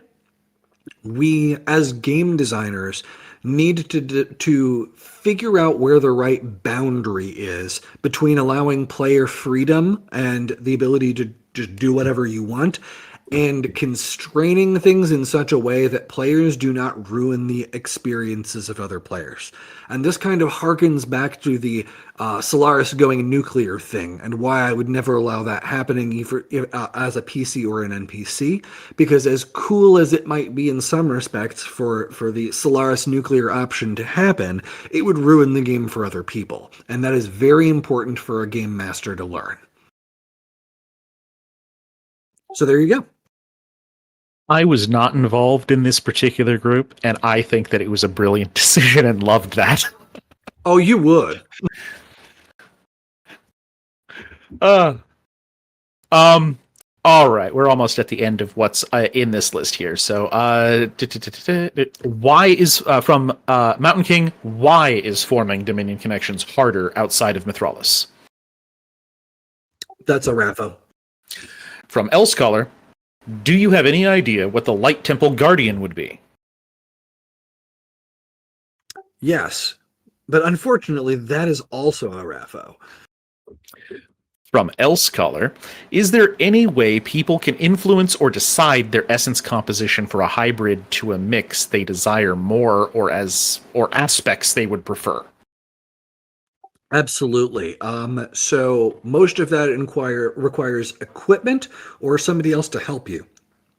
If you have somebody that has high levels of knowledge essence or something similar that can analyze essence, and or relevant equipment, you can measure these things out ahead of time and figure out, like, this is what the essence is that I want. Go buy it somewhere in a shop or find a place to harvest it or whatever, and actually just absorb the essence types that you want in the quantities that you want. This is all measurable and quantifiable. It's just a matter of whether or not you have the money, the resources, etc., in order to do that stuff. If I do write the other Dania series at some point, have a more science-y character that will be looking into things like that. Let's see. What did I skip that we can jump on? Does from AstroTurf, does WID actively hunt down and eat harvesters of knowledge? No. From Al, how many god beasts would it take to defeat a dread god? So this is an interesting question. The power systems are really not quite analogous, and we also have some weirdness with how the dread gods work, because the more dread gods there are, the weaker they get. So without going too deeply into Will White's setting lore, it would depend on the dread god, how many of the dread gods there are, and how much the god beasts know about them. I would actually say that because of the way that some of the god beasts work when they are all around, there are win conditions against those god beasts, against those dread beasts rather, that one god beast could pull off, because the god beasts are smart and not all of the dread gods are. And at least when they're all present. I don't want to go into too much Will White lore esoteria on this, but physically, things in Will White's setting tend to scale up much higher than things on Kaldwin do. But the dread gods have exploitable weaknesses.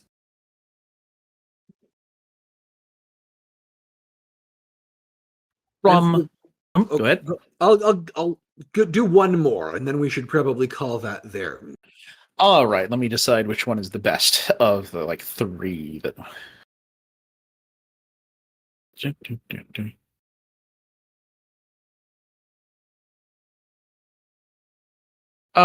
We'll go with from Al. Can you have a summoning contract with a mimic? Hilarious. Yes, you monster of a person, you can. And on that note, everyone, thank you for coming up to this Q&A. I appreciate you. Thank you to my hosts, Kester and Elfie, for putting this all together, especially on such short notice. I appreciate everybody showing up and listening and participating in the Q&A. All right, so that will be the end of the Q&A. As my closing note, I will ask that since I did make such a last-minute launch here, please help share this book's release on social media, leave reviews, etc., etc. Really helpful for making sure that people know the book exists. And, if people know the book exists and the book sells copies, that encourages me to write more of them in the future. All right, so we'll end it there, and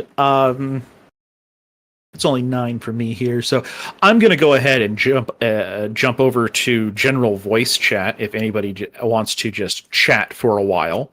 But the stage will be closing so that the transcript can get made from it in the recording. So to everyone who's going to be leaving, see you later. Thank you again, Jace. Thank you, Elfie. Have a good night, everyone. Bye, everyone. Have a good night. If you have a question that you would still like answered, you can always put it in question queue in the main channel. The Ask the Arthur Larpers channel. All right, everyone. Have a good night.